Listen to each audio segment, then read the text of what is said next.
ನಮಸ್ಕಾರ ವೀಕ್ಷಕರೆಲ್ಲರಿಗೂ ಶುಭೋದಯ. Colgate morning ಮಂತ್ರ ವಿಶೇಷ ನೇರ ಪ್ರಸಾರ ಕಾರ್ಯಕ್ರಮಕ್ಕೆ ಆತ್ಮೀಯ ಸ್ವಾಗತ ಸುಸ್ವಾಗತ. ವೀಕ್ಷಕರೇ, ವಾರದ ಮೊದಲನೆಯ ದಿನ ಸೋಮವಾರದ ಈ ಒಂದು ದಿನದ ವಿಶೇಷತೆ ಏನು ತಿಳಿಯೋಣ. ಅದಕ್ಕಿಂತ ಮುಂಚೆ ಗುರುಗಳನ್ನ ಕಾರ್ಯಕ್ರಮಕ್ಕೆ ಬರಮಾಡಿಕೊಳ್ಳೋಣ. ಶ್ರೀಯುತರು ಮಂತ್ರಯೋಗ ಹಾಗೂ ಮುದ್ರಾಯೋಗ ಪ್ರಾವೀಣರು, ಬೆಂಗಳೂರಿನ ಮಲ್ಲೇಶ್ವರಂನ ಶ್ರೀ ಶಿರಡಿ ಸಾಯಿ ಭಿಕ್ಷಾ ಕೇಂದ್ರ ಸಂಸ್ಥೆಯ ಸಂಸ್ಥಾಪಕರು ಹಾಗೂ ಅಧ್ಯಕ್ಷರು ಆಗಿ ಕಾರ್ಯನಿರ್ವಹಿಸುತ್ತಿರುವಂತಹ ನಿಮ್ಮೆಲ್ಲರ ನೆಚ್ಚಿನ ಶ್ರೀ ಲಕ್ಷ್ಮೀ ಶ್ರೀನಿವಾಸ ಗುರುಜಿಯವರು ನೇರ ಪ್ರಸಾರ ಕಾರ್ಯಕ್ರಮದಲ್ಲಿ ನಮ್ಮೊಂದಿಗಿದ್ದಾರೆ. ನಮಸ್ತೆ ಗುರುಜಿ, ಕಾರ್ಯಕ್ರಮಕ್ಕೆ ಆತ್ಮೀಯ ಸ್ವಾಗತ. ಶ್ರೀ ಗುರುಭ್ಯೋ ನಮಃ. ಹರಿ ಓಂ. ಎಲ್ರಿಗೂ ನಮಸ್ಕಾರ. ವೀಕ್ಷಕರೇ, ಇದು ಕೋಲ್ಗೇಟ್ ಮಾರ್ನಿಂಗ್ ಮಂತ್ರ ವಿಶೇಷ ನೇರ ಪ್ರಸಾರ ಕಾರ್ಯಕ್ರಮ. ನೀವು ಕೂಡ ಕರೆ ಮಾಡಿ ನೇರ ಪ್ರಸಾರದಲ್ಲಿ ಪಾಲ್ಗೊಳ್ಳಬಹುದಾಗಿದೆ. ನೀವು ಕರೆ ಮಾಡಬೇಕಾದಂತಹ ಸಂಖ್ಯೆಗಳು 08041219999. ಬನ್ನಿ, ಈ ದಿನದ ವಿಶೇಷತೆ ಏನು ತಿಳಿಯೋಣ. ಗುರುಜಿ, ಈ ದಿನ ಏನೆಲ್ಲ ವಿಶೇಷ ಮಾಹಿತಿ ತಿಳಿಸ್ಕೊಡ್ತಿದ್ದೀರಾ? ಇವತ್ತಿನ ಒಂದು ಸಂಚಿಕೆಯಲ್ಲಿ ಈ ಬ್ಲ್ಯಾಕ್ ಮ್ಯಾಜಿಕ್ ಹೇಗೆ ಪತ್ತೆ ಹಚ್ಚೋದು ಅಂತ, ಮಾಟ ಮಂತ್ರ ಬಾನಾಮತಿಗಳ ಪ್ರಯೋಗ ಏನಾದ್ರು ನಮ್ಮ ಜಾತಕಕ್ಕೆ ಅಥವಾ ನಮ್ಮ ವಾಸ್ತುವಿಗೆ, ನಾವು ವಾಸ ಮಾಡುವಂಥ ಮನೆಗಳಿಗೆ, ಕಚೇರಿಗಳಿಗೆ, ದೇವಾಲಯಗಳಿಗೆ, ಆಫೀಸ್ಗಳಲ್ಲಿ ಅಥವಾ ಇನ್ಯಾವುದಾದ್ರು ನಾವು ವ್ಯವಹಾರ ಮಾಡುವಂಥ ಸ್ಥಳಗಳಿಗೆ ಏನಾದ್ರು ಬ್ಲ್ಯಾಕ್ ಮ್ಯಾಜಿಕ್ ಮಾಡಿದರೆ ಅದನ್ನು ಪತ್ತೆ ಹಚ್ಚೋದು ಹೇಗೆ ಇರೋದನ್ನು ಕೆಲವೊಂದು ಸಿಂಪ್ಟಮ್ಸ್ನ ನನ್ನ ಅನುಭವದ ಮೇಲೆ ನಿಮ್ಮೆಲ್ಲರಿಗೊಂದಿಗೆ ಹಂಚ್ಕೊಳ್ಳಿಕ್ಕೆ ಇಷ್ಟಪಡ್ತೀನಿ. ಏಕೆಂದರೆ ಇದುವರೆಗೂ ಎಲ್ಲೂ ಕೂಡ ಈ ಬ್ಲ್ಯಾಕ್ ಮ್ಯಾಜಿಕ್ ಬಗ್ಗೆ ಹೀಗೀಗೆ ಆಗುತ್ತೆ, ಇಂತಿಂಥ ಮಾಟ ಮಂತ್ರ ಮಾಡಿದ್ರೆ ಹೀಗೀಗೆ ಆಗುತ್ತೆ ಅಂತ ಎಲ್ಲೂ ಅದಕ್ಕೆ ಸಂಬಂಧಪಟ್ಟಂಥ ಸಾಹಿತ್ಯ ಆಗಲಿ ಲಿಟ್ರೇಚರ್ ಆಗಿ ಸಿಗ್ತಿಲ್ಲ. ನಾನು ಇವತ್ತಿನ ಮುಂದಿಗೆ ಏನು ಹಂಚ್ಕೋತಾ ಇದ್ದೀನೋ ಅದೆಲ್ಲ ನನ್ನ ಒಂದು ಅನುಭವದ ಮಾತು. ಸಾವಿರಾರು ಜನ ಹತ್ರ ಬಂದಿದ್ದಾಗ ಅವರಲ್ಲಿ ಪರಕಾಯ ಪ್ರವೇಶ ಮಾಡಿ ಯಾವುದಕ್ಕೋಸ್ಕರ ಅವ್ರು ನರಳ್ತಾ ಇದ್ದಾರೆ, ಯಾವ ತೊಂದರೆಯಿಂದ ಅವ್ರು ಬಳಲ್ತಾ ಇದ್ದಾರೆ, ಏನು ಮಾಟ ಮಂತ್ರ ಮಾಡಿದ್ದಾಗ ಅವ್ರಿಗೆ ಆ ನೋವು ನರಳ್ತಾ ಇದ್ದಾರೆ ಅನ್ನೋದನ್ನು ಪತ್ತೆ ಹಚ್ಚಿ ನನ್ನದೇ ಆದಂಥ ಒಂದು ಧಾಟಿನಲ್ಲಿ ಅದನ್ನು ಸಂಗ್ರಹಣೆ ಮಾಡಿ ಇವತ್ತು ದಿವಸ ನಾನು ನಿಮ್ಮೊಂದಿಗೆ ಹಂಚ್ಕೊಳ್ಳೋಕ್ಕೆ ಇಷ್ಟಪಡ್ತೀನಿ. ಇವತ್ತಿನ ಸಮಾಜದಲ್ಲಿ ಬ್ಲ್ಯಾಕ್ ಮ್ಯಾಜಿಕ್ ಅನ್ನೋದು ಬಹಳ ವಿಶೇಷವಾದಂಥದ್ದು. ಓದಕ್ಕೆ ಬರೆಯೋಕ್ಕೆ ಬರ್ದೋದು ಕೂಡ ಒಂದು ಡಿಗ್ರಿ ಮಾಡೋಕ್ಕಾಗಲಿಲ್ಲ ಅಂದರೂ ಕೂಡ ಬ್ಲ್ಯಾಕ್ ಮ್ಯಾಜಿಕ್ ಮಾಡೋದಲ್ಲಿ ಮಾಸ್ಟರ್ ಡಿಗ್ರಿ ತೊಗೊಂಡ್ಬಿಟ್ಟಿರ್ತಾರೆ, ಎಕ್ಸ್ಪರ್ಟ್ ಆಗಿಬಿಟ್ಟಿರ್ತಾರೆ. ಸಮಾಜ ಅಂದ ತಕ್ಷಣ ಹಲವಾರು ಜನಗಳು ಇರ್ತಾರೆ. ಒಂದು ಕಡೆ ಒಳ್ಳೆಯವರು ಇರ್ತಾರೆ, ಒಂದು ಕಡೆ ಕೆಟ್ಟವರು ಇರ್ತಾರೆ, ಕೆಲವರು ಅರ್ಧ ಒಳ್ಳೆಯವರು ಅರ್ಧ ಕೆಟ್ಟವರು ಇರ್ತಾರೆ. ಈ ಥರ ಒಂದು ಜನಗಳ ಸಂಪ್ರದಾಯದಲ್ಲಿರುವಂಥ ಈ ಸಮಾಜ ಮನುಷ್ಯನಿಗೆ ಕೆಲವು ಟೈಮು ಒಳ್ಳೆಯದೂ ಆಗುತ್ತೆ, ಕೆಟ್ಟದ್ದೂ ಆಗುತ್ತೆ. ನನ್ನ ಹತ್ರ ಸುಮಾರು ಜನ ಬರ್ತಾರೆ. ಬಂದಾಗ ನೋಡಿ ನನಗೆ ಬ್ಲ್ಯಾಕ್ ಮ್ಯಾಜಿಕ್ ಮಾಡಿಬಿಟ್ಟಿದ್ದಾರೆ ಅಂತ. ಹೇಗೆ ಪತ್ತೆ ಹಚ್ಚಿದ್ರಿ ನೀವು ಬ್ಲ್ಯಾಕ್ ಮ್ಯಾಜಿಕ್ ಮಾಡಿದ್ದಾರೆ ಅಂದರೆ ಹೇಳಕ್ಕೆ ಬರೋದಿಲ್ಲ. ಯಾರೋ ಹೇಳೋದು ಜ್ಯೋತಿಷ್ಯ ಹತ್ರ ಹೋಗಿದ್ವಿ, ಬ್ಲ್ಯಾಕ್ ಮ್ಯಾಜಿಕ್ ಮಾಡಿದರೆ ನಿಮಗೆ ಮಾಟ ಮಂತ್ರ ಪ್ರಯೋಗ ಆಗಿದೆ, ಅದಕ್ಕೆ ಈಗ ಆಗ್ತಿದೆ ಅಂತೇಳಿ. ಕೆಲವು ಕಡೆ ನಾವು ಮಾಡೋ ಕರ್ಮ ಅಂದರೆ ಇವತ್ತಿನ ದಿವಸ ನಾವು ಈ ಜೀವಂತವಾಗಿರೋ ಈ ಒಂದು ಶರೀರ ಮತ್ತು ಆತ್ಮ ಮತ್ತು ಮನಸ್ಸನ್ನು ಸೇರಿಸ್ಕೊಂಡು ಮಾಡೋವಂಥ ಕರ್ಮಗಳಿಗೆ ಸಂಚಿತ ಕರ್ಮ ಅಂತಾರೆ. ನೆನ್ನೆ ಒಳ್ಳೇದು ಮಾಡಿದ್ರೆ ಇವತ್ತು ಒಳ್ಳೇದಾಗತ್ತೆ, ನೆನ್ನೆ ಕೆಟ್ಟದ್ದು ಮಾಡಿದ್ರೆ ಇವತ್ತು ನಂಗೆ ಕೆಟ್ಟದ್ದಾಗತ್ತೆ. ಸುಲಭ, ಅದು ಈಸಿಯಾಗಿ ಅರ್ಥ ಮಾಡ್ಕೊಳ್ಳೋಂಥ ಒಂದು ಫಾರ್ಮುಲಾ. ಇದ್ರ ಜೊತೆಗೆ ಹಿಂದಿಲ್ದ ಬಂದಂಥ ಪ್ರಾರಬ್ಧ ಕರ್ಮ ಇರುತ್ತೆ. ಕೆಲವರು ನಂಗೆ ಬ್ಲ್ಯಾಕ್ ಮ್ಯಾಜಿಕ್ ಮಾಡಿದ್ದಾರೆ ಅಂತ ಬಂದುಬಿಡ್ತಾರೆ, ಆದರೆ ಬ್ಲ್ಯಾಕ್ ಮ್ಯಾಜಿಕ್ ಮಾಡಿರಲ್ಲ. ಅವ್ರ ಜಾತಿಲಿ ಜನ್ಮದ ಕರ್ಮ ನಡೀತಿರುತ್ತೆ. ಆದ್ದರಿಂದ ಅವ್ರ ರೀತಿ ಕೆಲವು ತೊಂದರೆಗಳನ್ನು ಅನುಭವಿಸ್ಬಿಡ್ತಾ ಇರ್ತಾರೆ. ಅದನ್ನು ನೋಡಿಬಿಟ್ಟು ಅವ್ರಿಗೆ ಬ್ಲ್ಯಾಕ್ ಮ್ಯಾಜಿಕ್ ಮಾಡಿಬಿಟ್ಟಿದ್ದಾರೆ ಅಂತ ಹೇಳ್ತಾರೆ. ಇನ್ನೊಂದು ಥರ ಜನಗಳು ಅವ್ರಿಗೆ ಬ್ಲ್ಯಾಕ್ ಮ್ಯಾಜಿಕ್ಕೂ ಮಾಡಿಲ್ಲ, ಜನ್ಮದ ಕರ್ಮ ಇಲ್ಲ, ನೆನ್ನೆ ಮೊನ್ನೆ ಮಾಡಿದ ಕೆಟ್ಟ ಕೆಲಸಕ್ಕೋ ಅಥವಾ ಒಂದು ಹೊಟ್ಟೆ ಕಿಚ್ಚು, ಅಸೂಯೆ, ದ್ವೇಷದಿಂದ ಅದು ಇಮಿಡಿಯೇಟಾಗಿ ರಿವರ್ಸ್ ಆದರೆ ಅವರು ಆ ಕಷ್ಟ ಎಲ್ಲ ಅನುಭವಿಸ್ತಾ ಇರ್ತಾರೆ. ಅದನ್ನು ಕೂಡ ಅವ್ರು ನಾನು ಬ್ಲ್ಯಾಕ್ ಮ್ಯಾಜಿಕ್ ಮಾಡಿದ್ದಾರೆ ಅಂತ ಹೇಳ್ತಾರೆ. ಇನ್ನೊಂದು ಬ್ಲ್ಯಾಕ್ ಮ್ಯಾಜಿಕ್ಕೂ ಮಾಡಿಲ್ಲ, ಪ್ರಾರಬ್ಧ ಕರ್ಮನೂ ಇಲ್ಲ, ಆದರೆ ಈ ಒಂದು ಜನ್ಮದಲ್ಲಿ ಸಂಚಿತ ಕರ್ಮದಲ್ಲಿ ಅವ್ರ ಮೇಲೆ ಏನಾದ್ರು ಸತ್ತೋಗಿದ್ರೆ, ಯಾರಾದರೂ ದುರ್ಮರಣ ಅಥವಾ ಇನ್ಯಾವುದಾದ್ರು ತೊಂದರೆಯಿಂದ ಸತ್ತೋಗಿದ್ರೆ ಅಂಥವ್ರ ಪೀಡೆ ನಮ್ಮ ಜಾತಕದಲ್ಲಿರುತ್ತೆ. ಅದನ್ನು ಕೂಡ ಅವ್ರು ಏನು ಮಾಡಿಬಿಡ್ತಾರೆ, ನಮಗೆ ಬ್ಲ್ಯಾಕ್ ಮ್ಯಾಜಿಕ್ ಮಾಡಿದ್ದಾರೆ ಅಂತ ಹೇಳ್ತಾರೆ. ಸುಮಾರು ಜನ ಲೆಟ್ರ್ಗಳು ಹಾಕಿದ್ದಾರೆ, ಸುಮಾರು ಜನ ಬಂದು ನಾನು ಕೇಳ್ತಾರೆ ನಂಗೆ ಬ್ಲ್ಯಾಕ್ ಮ್ಯಾಜಿಕ್ ಮಾಡಿದೆ ಅಂತ. ಇವತ್ತಿನ ದಿವಸ ನಾನು ಭಾಳ ಡೀಟೇಲಾಗಿ ಬ್ಲ್ಯಾಕ್ ಮ್ಯಾಜಿಕ್ ಮಾಟ ಮಂತ್ರ ಆಗಿದೆ ಅನ್ನೋದು ಹೆಂಗೆ ಪತ್ತೆ ಹಚ್ಚೋದು. ಹಾಗಾದರೆ ಒಬ್ಬ ಜ್ಯೋತಿಷ್ಯ ಹತ್ರನೂ ಹೋಗ್ದೇನೆ, ಒಬ್ಬ ವಾಸ್ತು ತಜ್ಞರ ಹತ್ರನೂ ಹೋಗ್ದೇನೆ, ಒಬ್ಬ ಡಾಕ್ಟರ್ ಹತ್ರನೂ ಹೋಗ್ದೇನೆ, ನೀವು ಮನೇಲಿ ಕೂತ್ಕೊಂಡು ಫಸ್ಟು ನಮಗೆ ಬ್ಲ್ಯಾಕ್ ಮ್ಯಾಜಿಕ್ ಆಗಿದೆಯಾ, ಮಾಟ ಮಂತ್ರ ಮಾಡಿದಾರಾ ಇಲ್ವಾ ಅನ್ನೋದನ್ನು ನೀವೇ ಪತ್ತೆ ಹಚ್ಚೋಳಗೆ ಕೆಲವೊಂದು ಫಾರ್ಮುಲೆಗಳನ್ನ ನಾಲ್ಕಣ್ಣಂಥ ಕೆಲವು ಅನುಭವಗಳನ್ನ ನಿಮ್ಮ ಒಟ್ಟಿಗೆ ಹಂಚ್ಕೊಳ್ತೀನಿ. ಇದ್ರ ಮೇಲೆ ನೀವು ನಮಗೆ ಬ್ಲ್ಯಾಕ್ ಮ್ಯಾಜಿಕ್ ಮಾಡಿದರೆ ಯಾರ ಹತ್ರ ಹೋಗಿ ಅದನ್ನು ತೆಗೆಸ್ಬೇಕು. ಬ್ಲ್ಯಾಕ್ ಮ್ಯಾಜಿಕ್ ಮಾಡಿಲ್ಲ ಅಂದರೆ ಪ್ರಾರಬ್ಧ ಕರ್ಮ ಇತ್ತು ಅಂದರೆ ಜ್ಯೋತಿಷ್ಯ ಹತ್ರ ಹೋಗಿ ಹಿಂಗೆ ಅದನ್ನು ಪರಿಹಾರ ಮಾಡ್ಕೋಬೇಕು. ಪ್ರಾರಬ್ಧ ಕರ್ಮನೂ ಇಲ್ಲ, ಬ್ಲ್ಯಾಕ್ ಮ್ಯಾಜಿಕ್ಕೂ ಇಲ್ಲ ಅಂದರೆ ನಮ್ಮ ಶರೀರದಲ್ಲಿ ಅಲ್ಲೆಲ್ಲೋ ತಿಂದುಬಿಡ್ತೀವಿ, ಫುಟ್ಪಾತಲ್ಲಿ ಹೋಗೋದು ತಿಂದುಬಿಡ್ತೀವಿ, ಅಥವಾ ನಾವು ವಾತಾವರಣ ಸರಿ ಇಲ್ಲ, ನಾವು ವಾಸ ಮಾಡೋ ಸ್ಥಳ ಸರಿ ಇಲ್ಲ ಅಂದಾಗ ಆರೋಗ್ಯ ದೃಷ್ಟಿಯಲ್ಲಿ ನಮಗೆ ಏರುಪೇರು ಆದಾಗ ಕಾಯಿಲೆಗಳು ಬಂದುಬಿಡುತ್ತೆ. ಆದ್ದರಿಂದ ಕಾಯಿಲೆಗಳು ಬರೋದು ಮಾಟ ಮಂತ್ರದಿಂದಲ್ಲ, ಪ್ರಾರಬ್ಧ ಕರ್ಮದಿಂದಲ್ಲ, ನಾವು ಜೀವಿಸೋ ಒಂದು ಸ್ಥಳದ ಒಂದು ವಾತಾವರಣದಿಂದ ಅಥವಾ ನಾವು ತಿನ್ನೋ ಆಹಾರ ಪದಾರ್ಥಗಳಿಂದ, ಕುಡಿಯೋ ಪಾನೀಯಗಳಿಂದ ಕೆಲವು ಸಮಯ ದೇಹ ಕೆಟ್ಟೋದಾಗ ಅದು ನಮಗೆ ಮಾಟ ಮಾಡಿಸ್ಬಿಟ್ಟಿದ್ದಾರೆ ಅಂತ ಅಂದ್ಕೊಂಡ್ಬಿಡ್ತಾರೆ. ಆದ್ದರಿಂದ ನಾನಿವತ್ತು 3 ಬಗ್ಗೆ ಮಾತಾಡ್ತೀನಿ. ಒಂದು ಪ್ರಾರಬ್ಧ ಕರ್ಮದ ಒಂದು ಬಗ್ಗೆ, ಒಂದು ಸಂಚಿತ ಕರ್ಮದ ಬಗ್ಗೆ, ಮಾಟಾಕೂಟಗಳಾಗಿರೋ ಒಂದು ದೋಷದ ಬಗ್ಗೆ, ಇನ್ನೊಂದು ನಾವು ತಿನ್ನೋ ಆಹಾರ, ಕುಡಿಯುವಂಥ ಪಾನೀಯಗಳ ಬಗ್ಗೆ ಅಥವಾ ನಾವು ವಾಸ ಮಾಡೋ ಸ್ಥಳಗಳ ಬಗ್ಗೆ ಆರೋಗ್ಯ ಕೆಟ್ಟದಾಗ ನೀವು ಖಂಡಿತ ಅದು ಬ್ಲ್ಯಾಕ್ ಮ್ಯಾಜಿಕ್ ಅಂತ ಅನ್ಕೋಬಾರ್ದು. ಹಾಗಿದ್ದ ಮೇಲೆ ಬ್ಲ್ಯಾಕ್ ಮ್ಯಾಜಿಕ್ ಮಾಡಿದ್ರೆ ಹೇಗಿರುತ್ತೆ ಅಂತ. ಇದಕ್ಕೆ ಮುಂಚಿತವಾಗಿ ನಾನು ಒಂದು ಕೆಲವು ವಿಶೇಷವಾದ ಮಾಹಿತಿಯನ್ನು ನಿಮಗೆ ಹೇಳಲಿಕ್ಕೆ ಇಷ್ಟಪಡ್ತೀನಿ. ಪೂರ್ವ ದಿಕ್ಕಿನಲ್ಲಿ ನಿಮ್ಮ ಮನೆ ಬಾಗಿಲಿದ್ರೆ ಅಥವಾ ನಿಮ್ಮ ಮನೆ ಯಾವುದೇ ಜಾಗದಲ್ಲಿ ಆ ಪೂರ್ವ ದಿಕ್ಕಿನಲ್ಲಿ ಕಿಟಕಿ ಇರ್ಬೋದು, ಬಾಗಿಲಿರ್ಬೋದು, ಅಡುಗೆ ಮನೆ ಇರ್ಬೋದು, ರೂಮ್ ಇರ್ಬೋದು, ಹಾಲ್ ಇರ್ಬೋದು, ಏನೋ ಒಂದು ವಾಸ್ತು ಇದ್ದರೂ ಕೂಡ ಆ ಜಾಗದಲ್ಲಿ ಏನಾದರೂ ಮಂತ್ರ ಪ್ರಯೋಗಗಳು ಮಾಡಿದರೆ, ಒಂದು ನಿಂಬೆಹಣ್ಣು ಅಭಿಮಂತ್ರಿಸಿ ತಂದು ಹಾಕಿದರೆ ಅಥವಾ ಒಂದು ರಕ್ತವನ್ನು ಚೆಲ್ಲಿದರೆ, ಯಾವುದಾದ್ರು ಒಂದು ಕುಂಕುಮ ಅಥವಾ ಉಪ್ಪು ಅಕ್ಕಿನೋ ನಾವು ಜಪ ಮಾಡಿ ತಂದು ಹಾಕಿಬಿಟ್ಟಿದ್ರೆ, ಪೂರ್ವ ದಿಕ್ಕಿನಲ್ಲಿ ನಿಮ್ಮ ಮನೆಗೇನಾದ್ರು ಮಂತ್ರ ಪ್ರಯೋಗಗಳೇನಾಗಿದ್ದರೆ, ಮಂತ್ರ ಪ್ರಯೋಗ ಮಾಡಲಿಕ್ಕೆ 3 ವಿಧಾನ ಇದೆ. ಒಂದು ಉಪ್ಪಿನಿಂದ ಮಂತ್ರ ಪ್ರಯೋಗ ಮಾಡ್ತಾರೆ, ಒಂದು ನಿಂಬೆಹಣ್ಣಿಂದ ಪ್ರಯೋಗ ಮಾಡ್ತಾರೆ, ಒಂದು ತೆಂಗಿನಕಾಯಿಂದ ಪ್ರಯೋಗ ಮಾಡ್ತಾರೆ, ಒಂದು ಮೆಣಸಿನಕಾಯಿಂದ ಪ್ರಯೋಗ ಮಾಡ್ತಾರೆ. ಮಂತ್ರ ಪ್ರಯೋಗಗಳು ಮಾಟ ಅದನ್ನು ಒಂದು ಮಾಂಸ ಮುದ್ದೆಗಳಿಂದ, ಮೂಳೆಗಳಿಂದ, ಬೊಂಬೆಗಳಿಂದ, ತಾಯ್ತಗಳಿಂದ, ಹೀಗೆ ಹಲವಾರು ವಸ್ತುಗಳನ್ನು ಉಪಯೋಗಿಸಿ ಮಾಟ ಮಾಡ್ತಾರೆ. ಹೀಗೆ ತಂತ್ರವಿದ್ಯೆಯಲ್ಲಿ 2, ಒಂದು ವಸ್ತುಗಳ ಮಡಕೆ, ಗೊಂಬೆಗಳು, ಮಾಂಸಗಳು, ಮೂಳೆಗಳು ಉಪಯೋಗಿಸಿ ಮಾಡೋವಂಥದ್ದಾದರೆ, ಇನ್ನೊಂದು ಬರೀ ನಿಂಬೆಹಣ್ಣು, ತೆಂಗಿನಕಾಯಿ, ಹಸಿಮೆಣಸಿನಕಾಯಿ, ಉಪ್ಪಿನಿಂದ ಮಾಡುವಂಥದ್ದು ಇರುತ್ತೆ. ಈ ಥರದ ಏನಾದ್ರು ಪ್ರಯೋಗಗಳು ನಿಮ್ಮ ಮನೆ ಮುಂದೆ ಪೂರ್ವ ದಿಕ್ಕಿನಲ್ಲಿ ತಂದು ಹಾಕಿದರೆ, ಯಾರಾದರೂ ತಂದು ಹಾಕಿದರೆ ಅಂಥವ್ರ ಮನೆಯಲ್ಲಿ ಅದು ತಂದು ಹಾಕಿದ 2 ದಿನದ ನಂತರ ಒಂದು ಮಂತ್ರ ಪ್ರಯೋಗ 2 ದಿನ ಎಕ್ಸ್ಪೈರಿ ಇರುತ್ತದೆ. ಆ 2 ದಿನ ತನಕ ಅದು ತನ್ನ ಶಕ್ತಿ ಇರುತ್ತೆ. 2 ದಿನ ಅದನ್ನು ಕಳ್ಕೊಂಬಿಟ್ಟು ಆ ವಾಸ್ತುಗೆ ಅದನ್ನು ಬಿಟ್ಕೊಟ್ಬಿಡುತ್ತೆ. ತನ್ನಲ್ಲಿದ್ದಂಥ 2 ದಿನದ ಶಕ್ತಿಯನ್ನು ಮನೆ ವಾಸ್ತುಗೆ ಹೋದಾಗ ಆ ವಾಸ್ತುವಿನಲ್ಲಿದ್ದಂಥ ಮೆಂಬರ್ಸು, ಫ್ಯಾಮಿಲಿ ಮೆಂಬರ್ಸ್ಗಳಿಗೆ ಅದರ ಯಾರಾದರೂ ಒಬ್ಬರು ಪೂಜೆ ಜಪ ತಪ ಮಾಡಿಲ್ಲ ಅಂತಾರೋ ಅಂಥವ್ರಿಗೆ ಹೋಗಿ ಸೇರ್ಕೊಂಡ್ಬಿಡುತ್ತೆ ಆ ನೆಗೆಟಿವ್ ಎನರ್ಜಿ. ಜಪ ತಪ ಮಾಡ್ತಿರೋರಿಗೆ ಅದು ಟಚ್ ಮಾಡೋದಿಲ್ಲ. ಆ ಮನೇಲಿ ಏನೂ ನಡೀತಿಲ್ಲ, ಆರಾಮಾಗಿ ಕುಡ್ಕೊಂಡು ಸೇತ್ಕೊಂಡು ಊಟ ಮಾಡ್ಕೊಂಡು ಚೆನ್ನಾಗಿದ್ದಾರೆ ಅಂದರೆ ಮನೆ ಮಂದಿಗೆಲ್ಲ ಶುರುವಾಗುತ್ತೆ ಆ ಎನರ್ಜಿ, ಆ ಬ್ಲ್ಯಾಕ್ ಮ್ಯಾಜಿಕ್, ತಂತ್ರ ಪ್ರಯೋಗ, ಮಂತ್ರ ಪ್ರಯೋಗ. ಅದಕ್ಕೆ ಪರಮಂತ್ರ, ಪರಯಂತ್ರ, ಪರತಂತ್ರ, ಪರ ಕೃತ್ರಿಮ ದೋಷಗಳೇನಾದರೂ ನಿಂಬೆಹಣ್ಣು, ಮೆಣಸಿನ್ಕಾಯಿ, ಹಸಿ ಮೆಣಸಿನ್ಕಾಯಿ ಅಥವಾ ಒಣಮೆಣಸಿನ್ಕಾಯಿ, ಉಪ್ಪು, ತೆಂಗಿನಕಾಯಿಂದ ಏನಾದ್ರು ಪ್ರಯೋಗಗಳಾಗಿದ್ದರೆ ಪೂರ್ವ ದಿಕ್ಕಿನಲ್ಲಿ ಹಾಕಿದರೆ ಆ ಮನೇಲಿ ಮೊದಲನೇದು ಅದು ನೆಗೆಟಿವ್ ಎನರ್ಜಿ ಹೋಗೋದು ಮನೆ ಯಜಮಾನ ಅಥವಾ ಯಜಮಾನಿಗೆ. ಯಾವಾಗ ಮನೆ ಯಜಮಾನಿಗೋಯ್ತು ತೀರಾ ಆರೋಗ್ಯ ಕೆಟ್ಟೋಗ್ಬಿಡುತ್ತೆ. ಯಾರು ಪೂರ್ವ ದಿಕ್ಕಿನಲ್ಲಿ ಪರಮಂತ್ರಗಳನ್ನು ತಂತ್ರ ಮಂತ್ರ ಪ್ರಯೋಗಗಳನ್ನ ಮಾಡಿ ಹಾಕಿದರೆ ಅಂಥವ್ರ ಮನೆಗೆ ತಕ್ಷಣ ನೋಡಿದ ತಕ್ಷಣ ಅವರಿಗೆ ಆರೋಗ್ಯ ಕೆಟ್ಟೋಗುತ್ತೆ. ಹೀಗೆ ನಾನು ಹೋಗ್ತಾ ದಕ್ಷಿಣ ಮತ್ತು ಪಶ್ಚಿಮ, ಉತ್ತರ ದಿಕ್ಕಲ್ಲಿ ಏನೇನು ಹಾಕಿದ್ರೆ ಏನೇನಾಗುತ್ತೆ ಅಂತ ನಿಮ್ಮೊಂದಿಗೆ ಹಂಚ್ಕೊಳ್ಳಿಕ್ಕೆ ಇಷ್ಟಪಡ್ತೀನಿ. ಗುರುಜಿ ಅವರು ತಿಳಿಸಿ ಹೇಳ್ತಾ ಇದ್ರು, ಯಾವ ರೀತಿ ವೈಯಕ್ತಿಕವಾಗಿ ಅಥವಾ ನಾವಿರುವಂತಹ ಸುತ್ತಮುತ್ತಲಿನ ಒಂದು ಜಾಗದಲ್ಲಿ ಅಥವಾ ನಾವು ವಾಸಿಸುವಂತಹ ಒಂದು ವಾಸಸ್ಥಳದಲ್ಲಿ ನಮ್ಮ ಮೇಲೆ ಮಾಟ ಮಂತ್ರ ಪ್ರಯೋಗಗಳಾಗಿದ್ರೆ ಯಾವೆಲ್ಲ ಲಕ್ಷಣಗಳಿರುತ್ತೆ, ಅದನ್ನ ಗುರುತಿಸೋದಾದ್ರೂ ಹೇಗೆ, ಈ ಬಗ್ಗೆ ಈಗ ಇನ್ನಷ್ಟು ಮಾಹಿತಿಯನ್ನ ಕೇಳಿ ತಿಳಿಯೋಣ. ಗುರುಜಿ, ಪೂರ್ವ ದಿಕ್ಕಿನಲ್ಲಿ ಏನಾದರೂ ಪರಮಂತ್ರಗಳನ್ನು, ಯಂತ್ರತಂತ್ರಗಳ ಬಾಧೆಯ ಏನಾದ್ರು ಮಾಡಿಸಿ ತಂದುಬಿಟ್ಟು ಮನೆ ಒಳಗೆ ಅಥವಾ ಹೊರಗಿದ್ದರೆ ಅಂಥವ್ರ ಮನೆ ಬರೀ ರೋಗಲೇ ಶುರುವಾಗಿಬಿಡುತ್ತೆ. ಮನೆ ಯಜಮಾನ ಅಥವಾ ಮನೆ ಯಜಮಾನಿ ಅವರೇನಾದ್ರು ಪೂಜೆ ಜಪ ತಪ ಏನೋ ಸ್ಟ್ರಾಂಗ್ ಇತ್ತು ಅಂದರೆ ಅವ್ರ ಮಕ್ಳಿಗೆ ಶುರುವಾಗಿಬಿಡುತ್ತೆ. ಹೀಗೆ ಇದು ಒಂದು ಟೆಸ್ಟ್ ನಾವು ಮಾಡೋವಂಥದ್ದು ಬ್ಲ್ಯಾಕ್ ಮ್ಯಾಜಿಕ್ ಮನೇಲಾಗಿದೆ ಅಂತ. ಆಗ್ನೇಯ ದಿಕ್ಕಿನಲ್ಲಿ ಏನಾದರೂ ಮನೆ ಹೊರಗೆ ತಂದು ಊಟ ಹಾಕಿದರೆ ಅಥವಾ ಮನೆ ಒಳಗೆ ತಂದು ಇಟ್ಬಿಟ್ಟಿದ್ರೆ ಅವ್ರ ಮೇಲೆ ಯಾರಿಗೂ ಊಟ ಸೇರೋದಿಲ್ಲ. ಯಾವಾಗ ಆಗ್ನೇಯ ದಿಕ್ಕಿನಲ್ಲಿತ್ತು ಎಲ್ಲರೂ ಮೈಯೆಲ್ಲ ಉರಿ, ಕಾಲು ಉರಿ, ಕೀಲುಗಳೆಲ್ಲ ಉರಿ, ಹೊಟ್ಟೆ ಉರಿ, ಕಣ್ಣು ಉರಿ, ಕೈ ಉರಿ, ಮಲಗಿದ್ರೆ ವಿಪರೀತವಾಗಿ ಯಾರೋ ಬಂದು ಬೆಂಕಿ ಇಟ್ಟಂಗೆ ಆಗೋದು, ಮನೆ ಒಳಗೆಲ್ಲ ಬೆಂಕಿ ಹತ್ಕೊಂಡಂಗೆ ಆಗೋದು, ಇದೆಲ್ಲ ದುಸ್ವಪ್ನಗಳು ಶುರುವಾಗಿಬಿಡುತ್ತೆ. ಅದನ್ನ ಆಗ್ನೇಯ ದಿಕ್ಕಿನಲ್ಲಿ ಏನಾದ್ರು ಮಂತ್ರ ತಂತ್ರ, ನಿಂಬೆಹಣ್ಣು ಅಥವಾ ಉಪ್ಪು, ತೆಂಗಿನಕಾಯಿ, ಕರಿಮೆಣಸು ಅಥವಾ ಮೆಣಸಿನ್ಕಾಯಿ, ಹಸಿದು ಅಥವಾ ಒಣಗಿದ್ದು ಏನಾದ್ರು ಮಂತ್ರ ಮಾಡಿ ಪ್ರಯೋಗ ಮಾಡಿದರೆ ಅಥವಾ ಮಾಟಗಳನ್ನೇ ಮಾಡಿಸಿ ತಂದು ಆಗ್ನೇಯ ದಿಕ್ಕಿನಲ್ಲಿ ಆಗಿದ್ದರೆ ಆ ಮನೆಗೆ ಬೆಂಕಿ ಬೀಳೋದಿಲ್ಲ, ಆ ಮನೆಯಲ್ಲಿ ಅಗ್ನಿ ದುರಂತಗಳು ಶುರುವಾಗಿಬಿಡುತ್ತೆ.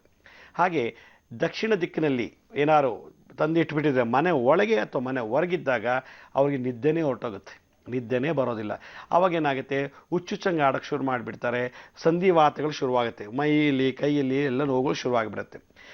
ದಕ್ಷಿಣ ದಿಕ್ಕಿನಲ್ಲಿ ಯಾವಾಗ ಇತ್ತು ಅಂತಾರೋ ಅವಾಗ ಅವ್ರ ಮನೇಲಿ ಏನಾದರೂ ಅಪಶಕನಗಳು ಶುರುವಾಗಿಬಿಡುತ್ತೆ, ಆಕ್ಸಿಡೆಂಟ್ಸ್ ಆಗೋಕ್ಕೆ ಶುರುವಾಗುತ್ತೆ, ಇಲ್ಲ ಯಾರಾದರೂ ಸತ್ತೋಗ್ತಿರ್ತಾರೆ, ಇಲ್ಲ ಘೋರವಾದ ರೋಗ ಬಂದು ಐಸಿಗೂ ತೊಗೊಂಡೋಗೆಲ್ಲೋ ಅಡ್ಮಿಟ್ ಮಾಡಿಬಿಟ್ಟು ತಿಂಗಾನ್ಗಟ್ಟಲೆ ಐಸಿನಲ್ಲಿ ಇಟ್ಟಿರ್ತಾರೆ ಅವ್ರನ್ನ. ಈ ಥರದ್ದೆಲ್ಲ ಸೋಂಕು ಶುರುವಾಗಿಬಿಡುತ್ತೆ. ಹಾಗೆ ನೈಋತ್ಯ ದಿಕ್ಕಿನಲ್ಲಿ ಏನಾದರೂ ತಂದು ಮಾಡಿಸಿದರೆ ಮನೆ ಹೊರಗಾದರೂ ಹಾಕಿರ್ಬೋದು ಅಥವಾ ಮನೆ ಒಳಗೆ ಆ ನೈಋತ್ಯ ದಿಕ್ಕಲ್ಲಿ ಏನಾದ್ರು ತಂದು ಮೆಣಸಿನ್ಕಾಯಿ, ಉಪ್ಪು, ನಿಂಬೆಹಣ್ಣು, ತೆಂಗಿನಕಾಯಿ ಅಥವಾ ಮಾಟಗಳನ್ನು ಮಾಡಿಸಿದ್ರೆ ಮೂಳೆ, ಮಡಕೆ, ಬೊಂಬೆ, ಮೊಟ್ಟೆಗಳು, ಮಣಿಗಳು ಏನಾರು ಈ ಥರ ತಂದು ಹಾಕಿದ್ರೆ ಆಮೇಲೆ ಆವಾಗವಾಗ ಚಿನ್ನ ಆಭರಣಗಳೆಲ್ಲ ಕಳ್ತನ ಆಗ್ತಿರುತ್ತೆ. ಎಷ್ಟು ದುಡ್ಡು ಬಂದರೂ ಕೂಡ ಕಾಣ್ತಾನೆ ಇರೋದಿಲ್ಲ. ಯಾವಾಗ ನೈಋತ್ಯ ದಿಕ್ಕಿನಲ್ಲಿ ಈ ಮಾಟ ಮಂತ್ರಗಳೇನೋ ಶುರುವಾದರೆ ಅವ್ರು ಬರೀ ಆಕ್ಸಿಡೆಂಟ್ ಆಗುತ್ತೆ. ಜೀವ ಹೋಗಲ್ಲ, ಸಾಯಕ್ಕೂ ಬಿಡೋದಿಲ್ಲ, ಚೆನ್ನಾಗೂ ಇರೋಕ್ಕೆ ಬಿಡಲ್ಲ. ಆಕ್ಸಿಡೆಂಟ್ ಆಗಿ ಧನ ವ್ಯಯ ಆಗಿಬಿಡುತ್ತೆ, ವಸ್ತ್ರ ಅಪಹರಣ ಆಗ್ತಿರುತ್ತೆ. ಇದಕ್ಕಿದ್ದಾಗ ಮನೆ ವಸ್ತ್ರಗಳು ಕಾಣಲ್ಲ, ಒಡವೆಗಳು ಕಾಣಲ್ಲ, ಇಲ್ಲ ಏನಾದ್ರು ಡಾಕ್ಯುಮೆಂಟ್ಸ್ ಆ ದಿಕ್ಕಿನಲ್ಲಿ ಇಟ್ಟಿರೋ ಅದು ಕೂಡ ಮಾಯ ಆಗುತ್ತಾ ಇರುತ್ತೆ. ಮಾಯ ಅಂದರೆ ಯಾವುದೋ ರೂಪದಲ್ಲಿ ಹೋಗ್ತಾ ಇರುತ್ತೆ. ಯಾರೋ ಬಂದು ಏನೋ ಆಗೋದು ಅಥವಾ ನೀವೇ ಕೋಪದಲ್ಲಿ ಬಿಸಾಕೋದು ಏನೋ ಒಂದು ರೀತಿ ಆಗುತ್ತಾ ಇರುತ್ತೆ ಆ ಡಾಕ್ಯುಮೆಂಟ್ಸು, ಆ ಒಡವೆ ವಸ್ತುಗಳ ಬಗ್ಗೆ. ಹಾಗೆ ಪಶ್ಚಿಮ ದಿಕ್ಕಿಗೆ ಏನಾದ್ರು ತಂದು ಮನೆ ಹೊರಗಿಟ್ಟಿದ್ರೆ ಅಥವಾ ಮನೆ ಒಳಗೆ ಏನಾದ್ರು ಇಟ್ಟಿದ್ರೆ ಅವ್ರಿಗೆ ಯಾವಾಗಲೂ ಶೀತವಾದಂಥ ಕಾಯಿಲೆಗಳು ಶುರುವಾಗ್ಬರುತ್ತೆ ಮತ್ತು ಪ್ಯಾರಾಲಿಸಿಸ್ ಬರ್ತಾ ಇರುತ್ತೆ. ಯಾರಿಗೆ ಮಾಟ ಮಾಡಿಸಿದ್ರೆ ಅಥವಾ ಮಂತ್ರ ಪ್ರಯೋಗ ಆಗಿದ್ರೆ ನರ ದೌರ್ಬಲ್ಯ, ನರ್ವ್ ಸಿಸ್ಟಮ್ ವೀಕ್ ಆಗಿಬಿಟ್ಟು ಅವರಿಗೆ ನಡೆಯೋಕ್ಕಾಗಲ್ಲ, ನರ ಹೇಳುತ್ತಾ, ಕೂತರು ಹೇಳೋಕ್ಕಾಗಲ್ಲ, ಮಲಗಿದ್ರು ಹೇಳೋಕ್ಕಾಗಲ್ಲ, ಕಾಲೆಲ್ಲ ಊದ್ಕೊಂಡ್ಬಿಡೋದು ಮತ್ತು ಚರ್ಮಕ್ಕೆ ಸಂಬಂಧಪಟ್ಟಂಥ ವ್ಯಾಧಿಗಳು ಪಶ್ಚಿಮ ದಿಕ್ಕಿನಿಂದ ಶುರುವಾಗ್ಬಿಡುತ್ತೆ. ಹಾಗೆ ವಾಯುವ್ಯ ದಿಕ್ಕಿನಲ್ಲಿ ಏನಾದರೂ ಹೆಚ್ಚಿಗೆ ಪ್ರಯೋಗ ಮಾಡಿದರೆ, ನಿಮ್ಮ ವಾಯು ದಿಕ್ಕಿನ ಹೊರಗಡೆ ಮನೆಯಿಂದ ಹೊರಗೆ ಹಾಕಿದರೆ ಅಥವಾ ಮನೆ ಒಳಗೇನಾದ್ರು ಹಾಕಿಬಿಟ್ಟಿದ್ರೆ ಅವ್ರಿಗೆ ಉಸಿರಾಟದಲ್ಲಿ ತೊಂದರೆ ಆಗಿಬಿಡುತ್ತೆ. ಥೈರಾಯ್ಡ್ ಅಂತೆ, ಗಂಟ್ಲು ಕೆರೆತ ಮತ್ತು ಮುಖ ಎಲ್ಲ ಕಪ್ಪು ಕೂತ್ಕೊಂಡ್ಬಿಡೋದು. ಹುಣ್ಣಿಮೆ ಅಮಾವಾಸ್ಯೆ ದಿವಸ ಅವ್ರು ಇದ್ದಕ್ಕಿದ್ದಾಗೆ ಮನೆ ಬಿಟ್ಟು ಹೊರಗೆ ಹೋಗೋದು, ಬಾಲು ತಗೊಂಡು ಇದ್ದಕ್ಕಿದ್ದಾಗೆ ಎಲ್ಲೋ ಹೋಗ್ಬಿಡ್ತಾರೆ, ವಾಪಸ್ ಬಂದು ಮನೆ ಮಲ್ಕೊಳ್ತಾರೆ, ಇದ್ದಕ್ಕಿದ್ದಾಗೆ ಬಾಗಿ ಬಿದ್ದೋಗೋದು, ಇದ್ದಕ್ಕಿದ್ದಾಗೆ ಮಾತಾಡೋದು ನಿದ್ದೆಯಲ್ಲಿ, ಇದ್ದಕ್ಕಿದ್ದಾಗೆ ಮಾತಾಡ್ತಾ ನಿದ್ರಾ ನಡಿಗೆ ಅಂತೆಲ್ಲ ಶುರುವಾಗ್ಬಿಡುತ್ತೆ. ಹಾಗೆ ಉತ್ತರಕ್ಕೇನಾದರೂ ಆ ಮಂತ್ರತಂತ್ರ ಬಾಧೆಗಳು ಮಾಡಿಸಿ ನಿಮ್ಮ ಮನೆ ಒಳಗೆ ಅಥವಾ ಹೊರಗೆ ಏನಾದ್ರು ಇಟ್ಟಿದ್ದರೆ ಉತ್ತರ ದಿಕ್ಕಿನಲ್ಲಿ ಅವಾಗೇನಾಗುತ್ತೆ, ಮಕ್ಕಳ ಮೇಲೆ ಪ್ರಯೋಗ ಬಿದ್ದುಬಿಡುತ್ತೆ. ಅದು ಆವಾಗ ಪ್ರತಿಯೊಬ್ಬರು ಮನೇಲಿ ದೊಡ್ಡವರು ಚೆನ್ನಾಗಿರ್ತಾರೆ, ಮಕ್ಕಳು ಮಾತ್ರ ತೊಂದರೆ. ಅದೇ ಆ ಮಗ ಮನೆ ಬಿಟ್ಟು ಹೋಗೋದು, ಮಗಳು ಮನೆ ಬಿಟ್ಟು ಹೊಟ್ಟೋಗೋದು, ಇಲ್ಲ ಮಗ ವಿದ್ಯಾಭ್ಯಾಸದಲ್ಲಿ ಕುಂಠಿತ ಆಗೋದು. ಉತ್ತರ ದಿಕ್ಕಿನಲ್ಲಿ ಸಪ್ತಋಷಿಗಳು ವಾಸ ಮಾಡ್ತಾರೆ. ಆ ಎನರ್ಜಿ ನಮಗೆ ಬರೋಕ್ಕೆ ಈ ಮಂತ್ರತಂತ್ರಗಳನ್ನು ತಡೆದುಬಿಟ್ರೆ, ಸಪ್ತಋಷಿಗಳಿಂದ ಬರೋ ಒಂದು ಕಿರಣ, ಆ ಎನರ್ಜಿ, ಕಾಸ್ಮಿಕ್ ಎನರ್ಜಿ ನಮ್ಮ ಮನೆ ಒಳಗೆ ಬರದೇರೋಗಿ ಮಾಡೋಕ್ಕೆ ಈ ಮಂತ್ರತಂತ್ರಗಳು ಏನಾದ್ರು ಮಾಡಿಬಿಟ್ಟಿದ್ದರೆ ಉತ್ತರ ದಿಕ್ಕಿನಲ್ಲಿ ಆ ಮನೆ ಮಂದಿ ಯಾರಾದರೂ ಮನೆ ಯಜಮಾನನೇ ಮನೆ ಬಿಟ್ಟು ಹೊಟ್ಟೋಗೋದು, ಇದ್ದಕ್ಕಿದ್ದಾಗೆ ತಿಂಗಳಾಗಟ್ಲೆ ವರ್ಷ ಆಗಟ್ಲೆ ಹೊಟ್ಟೋಗೋದು. ಆಮೇಲೆ ಏನೋ ಒಂದು ಅರ್ಕೆನೋ ಅಥವಾ ಪೂಜೆ ಪುರಸ್ಕಾರ ಮಾಡಿದಾಗ ಇದ್ದಕ್ಕಿದ್ದ ದಿಢೀರನೇ ಮನೆಗೆ ಬಂದ್ಬಿಡೋದು. ಮನೆಯಲ್ಲಿ ಮಕ್ಕಳು ಹೊರಬಿಟ್ಟು ಹೋಗಲಿ, ಹುಚ್ಚುಚ್ಚಾಗಿ ಹೋಗ್ಬಿಡ್ಲಿ ಅಂತೇಳಿ ಮಾಟ ಮಾಡಿಸಿದ್ರೆ ಉತ್ತರ ದಿಕ್ಕಿನಲ್ಲಿ ಅದೇನು ತಂದು ಹಾಕಿಬಿಟ್ರೆ ಮನೇಲಿ ರೀತಿ ಸೋಂಕಿರುತ್ತೆ. ಈಶಾನ್ಯ ದಿಕ್ಕಿನಲ್ಲಿ ಏನಾದರೂ ಮಾಟ ಮಂತ್ರಗಳನ್ನು ನಿಮ್ಮ ಮನೆ ಒಳಗೆ ಮಾಡಿಸಿದ್ರೆ ಅಥವಾ ಮನೆ ಹೊರಗೇನ ತಂದು ಊತ ಹಾಕಿದರೆ ಆ ಮನೆಯಲ್ಲಿ ಜಲಮೃತ್ಯು ಆಗಿಬಿಡುತ್ತೆ. ಜಲ ನೀರಿಗೆ ಬಿದ್ದು ಸಾಯೋದು, ಇಲ್ಲ ಬಾವಿ ಬಿದ್ದು ಸತ್ತೋಗೋದು, ಇಲ್ಲ ಏನಾದ್ರು ಒಂದು ನೀರಿಗೆ ಮಿಕ್ಸ್ ಮಾಡ್ಕೊಂಡು ಕುಡಿದು ಸತ್ತೋಗ್ಬಿಡೋದು. ಪಾಯ್ಸನ್, ಈ ಗದ್ದೆಗೆ ಹಾಕೋ ಗೊಬ್ಬರಗಳು, ಕ್ರಿಮಿಕೀಟಕ ನಾಶಕ ಔಷಧಿಗಳೆಲ್ಲ ಬರ್ತದೆ. ಈ ಥರದ್ದು ಏನಾದ್ರು ಮನೆ ಒಳಗಿಟ್ಟಿರೋ ಅಥವಾ ತೊಗೊಂಬಂದು ಸ್ಲೀಪಿಂಗ್ ಟ್ಯಾಬ್ಲೆಟ್ಸ್ ತೊಗೊಂಬಂದ್ಬಿಡೋದು, ಇಲ್ಲ ಇನ್ನೇನಾದ್ರು ಒಂದು ಪಾಯ್ಸನ್ ಕುಡಿದ್ಬಿಟ್ಟು ನೇಣು ಹಾಕೊಂಡು ಸತ್ತೋಗೋದು, ಈ ರೀತಿದೆಲ್ಲ ಈಶಾನ್ಯ ದಿಕ್ಕಿನಲ್ಲಿ ಇದ್ದರೆ ಆ ಮನೆ ಯಜಮಾನಿ ಆ ಮನೆ ಯಜಮಾನಿ ಅನ್ನೋದು ಜಪ ತಪ ಯಾತ್ರೆ ದಾನ ಧರ್ಮ ಮಾಡಿ ಪೂಜೆ ಪುರಸ್ಕಾರ ಮಾಡಿದರೆ ಆ ಮನೇಲಿ ಇನ್ನು ಯಾರಾದರೂ ಮಾಡ್ತಿಲ್ವೋ ಅಂಥವ್ರು ಬೇಗ ಇದು ರಿಯಾಕ್ಟ್ ಆಗಿಬಿಡುತ್ತೆ. ಹೀಗೆ ಈ ಎಲ್ಲ ಅಷ್ಟ ದಿಕ್ಕುಗಳಲ್ಲೂ ಮಾಟ ಮಂತ್ರಗಳನ್ನು ಮಾಡಿಸಿ ಹಾಕಿದಾಗ ಒಂದು ಹೇಳಿದಂಥ ಎಲ್ಲ ಸಿಂಪ್ಟಮ್ಸ್ ಏನಾದ್ರು ನಿಮ್ಮ ಮನೇಲಿ ಆಗ್ತಿದ್ರೆ ತಕ್ಷಣ ನೀವು ಎಚ್ಚರಿಸ್ಕೊಳ್ಬೇಕು. ಇಲ್ಲ ಅಂದರೆ ನಾವು ಅದಕ್ಕೆ ತುತ್ತಾಗಿಬಿಡ್ತೀವಿ. ಆ ಮಾಟ ಮಂತ್ರ ಪ್ರಯೋಗ ನಮ್ಮಲ್ಲಿ ಬಂದುಬಿಡುತ್ತೆ. ಹಾಗಾದರೆ ಇದನ್ನು ಯಾವುದೇ ದಿಕ್ಕಿನಲ್ಲೂ ಕೂಡ ಹಾಕಿದ್ರೂ ಪರವಾಗಿಲ್ಲ, ನಾವು ಚೆನ್ನಾಗಿರಬೇಕು, ನಮಗದು ಟಚ್ ಮಾಡಬಾರ್ದು, ನಮ್ಮ ಮೇಲೆ ಯಾವುದೇ ರೀತಿ ಪ್ರಯೋಗಗಳು ನಮ್ಮ ಮೇಲೆ ಬೀಳಬಾರ್ದು ಅನ್ನೋದಾಗಿದ್ದರೆ ನಾವು ಯಾವ ರೀತಿ ಇರಬೇಕು ಅಂದರೆ ಭಾಳ ಗಟ್ಟಿಮುಟ್ಟಿಯಾದಂಥ ಕೋಟೆ ಥರ ಇರಬೇಕು, ಭಾಳ ಗಟ್ಟಿಮುಟ್ಟಿಯಾದಂಥ ಭದ್ರವಾದಂಥ ಗೋಡೆ ಥರ ಇರಬೇಕು. ಆ ಗೋಡೆ ಥರ ಇರಬೇಕು ಅಂದರೆ ಪ್ರತಿನಿತ್ಯ ಮನೆಯಲ್ಲಿ ಧೂಪ ದೀಪ ಆರತಿ ಜಪ ತಪ ಶಂಖ ನಾದ, ಜಾಗಟೆಯ ನಾದ, ಘಂಟಾನಾದ ಅಥವಾ ಸಂಗೀತ ವಾದ್ಯಗಳು, ವೀಣೆ ಆಗಲಿ ಅಥವಾ ವೈಲಿನ್ ಆಗಲಿ, ಫ್ಲೂಟ್ ಆ ಕೊಳಲು ನುಡಿಸೋದು, ವೀಣೆ ನುಡಿಸೋದು, ಇದನ್ನೆಲ್ಲ ನಾವು ಮನೇಲಿ ಮಾಡ್ತಿದ್ರೆ ಈ ಸೋಂಕುಗಳು ಮನೆ ಬಾಗಿಲಿಗೆ ಬರೋದಿಲ್ಲ. ಈ ಥರ ಏನಾದ್ರು ನಾವು ಮಾಡ್ತಿದ್ರೆ ಅವರೆಷ್ಟೇ ತಂತ್ರವಿದ್ಯೆ ಮಾಡಲಿ, ಮಂತ್ರವಿದ್ಯೆನೇ ಮಾಡಿರಲಿ ಅಥವಾ ಮಾಟ ಕೂಟ ಭಾನಾಮತಿಗಳನ್ನೇ ಮಾಡಿರಲಿ, ಅಂಥವರು ಆ ಶಕ್ತಿ ಕ್ಷೀಣಿತ ಹೊರಟೋಗ್ಬಿಡುತ್ತೆ. ಹಾಗಿದ್ಮೇಲೆ ಇದನ್ನು ನಾವು ಇನ್ನೂ ಸ್ಟ್ರಾಂಗ್ ಆಗಬೇಕಂದ್ರೆ ಏನು ಮಾಡಬೇಕು? ನಮ್ಮ ದೇಹ ಸ್ಟ್ರಾಂಗ್ ಆಗಬೇಕು, ನಮ್ಮ ಆತ್ಮ ಸ್ಟ್ರಾಂಗ್ ಆಗಿರಬೇಕು, ನಮ್ಮ ಮನಸ್ಸು ಸ್ಟ್ರಾಂಗ್ ಆಗಬೇಕು, ಬಾಡಿ ಮೈಂಡ್ ಸೋಲ್ 3 ಸ್ಟ್ರಾಂಗ್ ಆಗಬೇಕಾದ್ರೆ ಯಾವ ದೇವ್ರ ಪೂಜೆ ಮಾಡಬೇಕು, ಯಾವ ತಂತ್ರ ನಾವು ಉಪಯೋಗಿಸ್ಬೇಕು ಅನ್ನೋದನ್ನು ನಾನು ಮುಂದೆ ಹೋಗ್ತಾ ನಿಮ್ಗೆ ತಿಳಿಸ್ಕೊಡ್ತೀನಿ. ಕಾಲರ್ ಒಬ್ರು ಲೈನ್ನಲ್ಲಿದ್ದಾರೆ, ಬನ್ನಿ ಮಾತಾಡ್ಸೋಣ. ಹಲೋ ಹಲೋ ಹಲೋ, ನಮಸ್ತೆ. ನಮಸ್ತೆ ಮೇಡಮ್, ನಾನು ಶ್ರೀನಿಧಿ ಅಂತ. ಹೇಳಿ, ಇನ್ನೊಮ್ಮೆ ಹೇಳಿ ನಿಮ್ಮ ಹೆಸರು. ಶ್ರೀನಿಧಿ ಅಂತ, ಉಳ್ತೂರಿನಿಂದ ಕಾಲ್ ಮಾಡ್ತಾ ಇದ್ದೀನಿ. ಸರಿಮ್ಮ, ಯಾರ ಬಗ್ಗೆ ಕೇಳಬೇಕಿತ್ತು?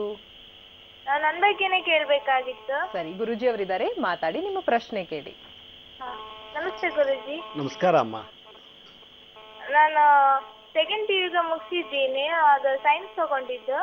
ಮುಂದೆ ಏನ್ ಮಾಡ್ಬೇಕಾಗಂತ ಗೊತ್ತಾಗ್ತಿಲ್ಲ. BCA ಮಾಡ್ಬೇಕಂತಿದ್ದೀನಿ, ಫುಲ್ ಕನ್ಫ್ಯೂಸ್ ಅಲ್ಲಿ ಇದ್ದೀನಿ. ಮತ್ತೆ ಅದು ಓದೋದು ಸ್ವಲ್ಪ ನೆನ್ಪಿರೋದಿಲ್ಲ ಗುರುಜಿ. ಅಂದ್ರೆ ಓದ್ಬೇಕಂತ ಅನ್ಕೊಳ್ತೀನಿ, ಆದ್ರೆ ಫುಲ್ ಇದು ನೆನ್ಪೇ ಇರುವುದಿಲ್ಲ. ಅಂದ್ರೆ ಏಕಾಗ್ರತೆ ಕಾನ್ಸಂಟ್ರೇಟ್ ಮಾಡ್ಲಿಕ್ಕೆ ಆಗ್ತಾ ಇಲ್ಲ ಗುರುಜಿ.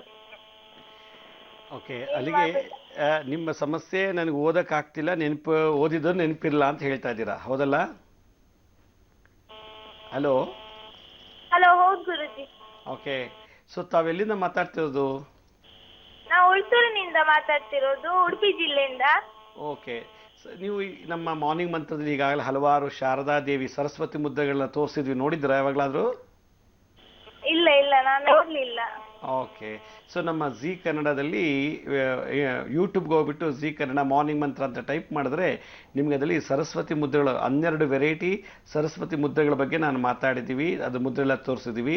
ಅದರಲ್ಲಿ ನಿಮ್ಮ ಪ್ರಾಬ್ಲಮ್ ಯಾವುದಿದೆ, ಓದಿದ್ದು ನೆನಪಿಗೆ ಬರೋದಿಲ್ಲ ಮತ್ತು ಓದೋಕ್ಕೆ ಕಾನ್ಸಂಟ್ರೇಷನ್ ಇಲ್ಲ ಅಂತಂದಾಗ ಘಟ ಸರಸ್ವತಿ ಇಲ್ಲ ನೀಲ ಸರಸ್ವತಿ ಮುದ್ರೆಯನ್ನು ಮಾಡಿದ್ರೆ ಖಂಡಿತ ನಿಮಗೆ ಈ ಪ್ರಾಬ್ಲಮನ್ನು ಸಾಲ್ವ್ ಆಗುತ್ತೆ. ಇದೆಲ್ಲಕ್ಕಿಂತ ಮುಂಚಿತವಾಗಿ ನೀವು ದಿನನಿತ್ಯ ಒಂದು ಅರ್ಧ ಗಂಟೆ ವಾರ್ಮಪ್ ಎಕ್ಸಸೈಸ್ ಮಾಡಬೇಕು. ಮೈಂಡ್ಗೆ ಏನು ಮಾಡಬೇಕು ಅಂದರೆ ನೋಡಿ, ನಮ್ಮ 2 ಹಸ್ತಗಳಲ್ಲಿ ಹೆಬ್ಬೆಟ್ ಮೇಲೆ ತೋರು ಬೆರಳುಗಳನ್ನು ಟಚ್ ಮಾಡಬೇಕು.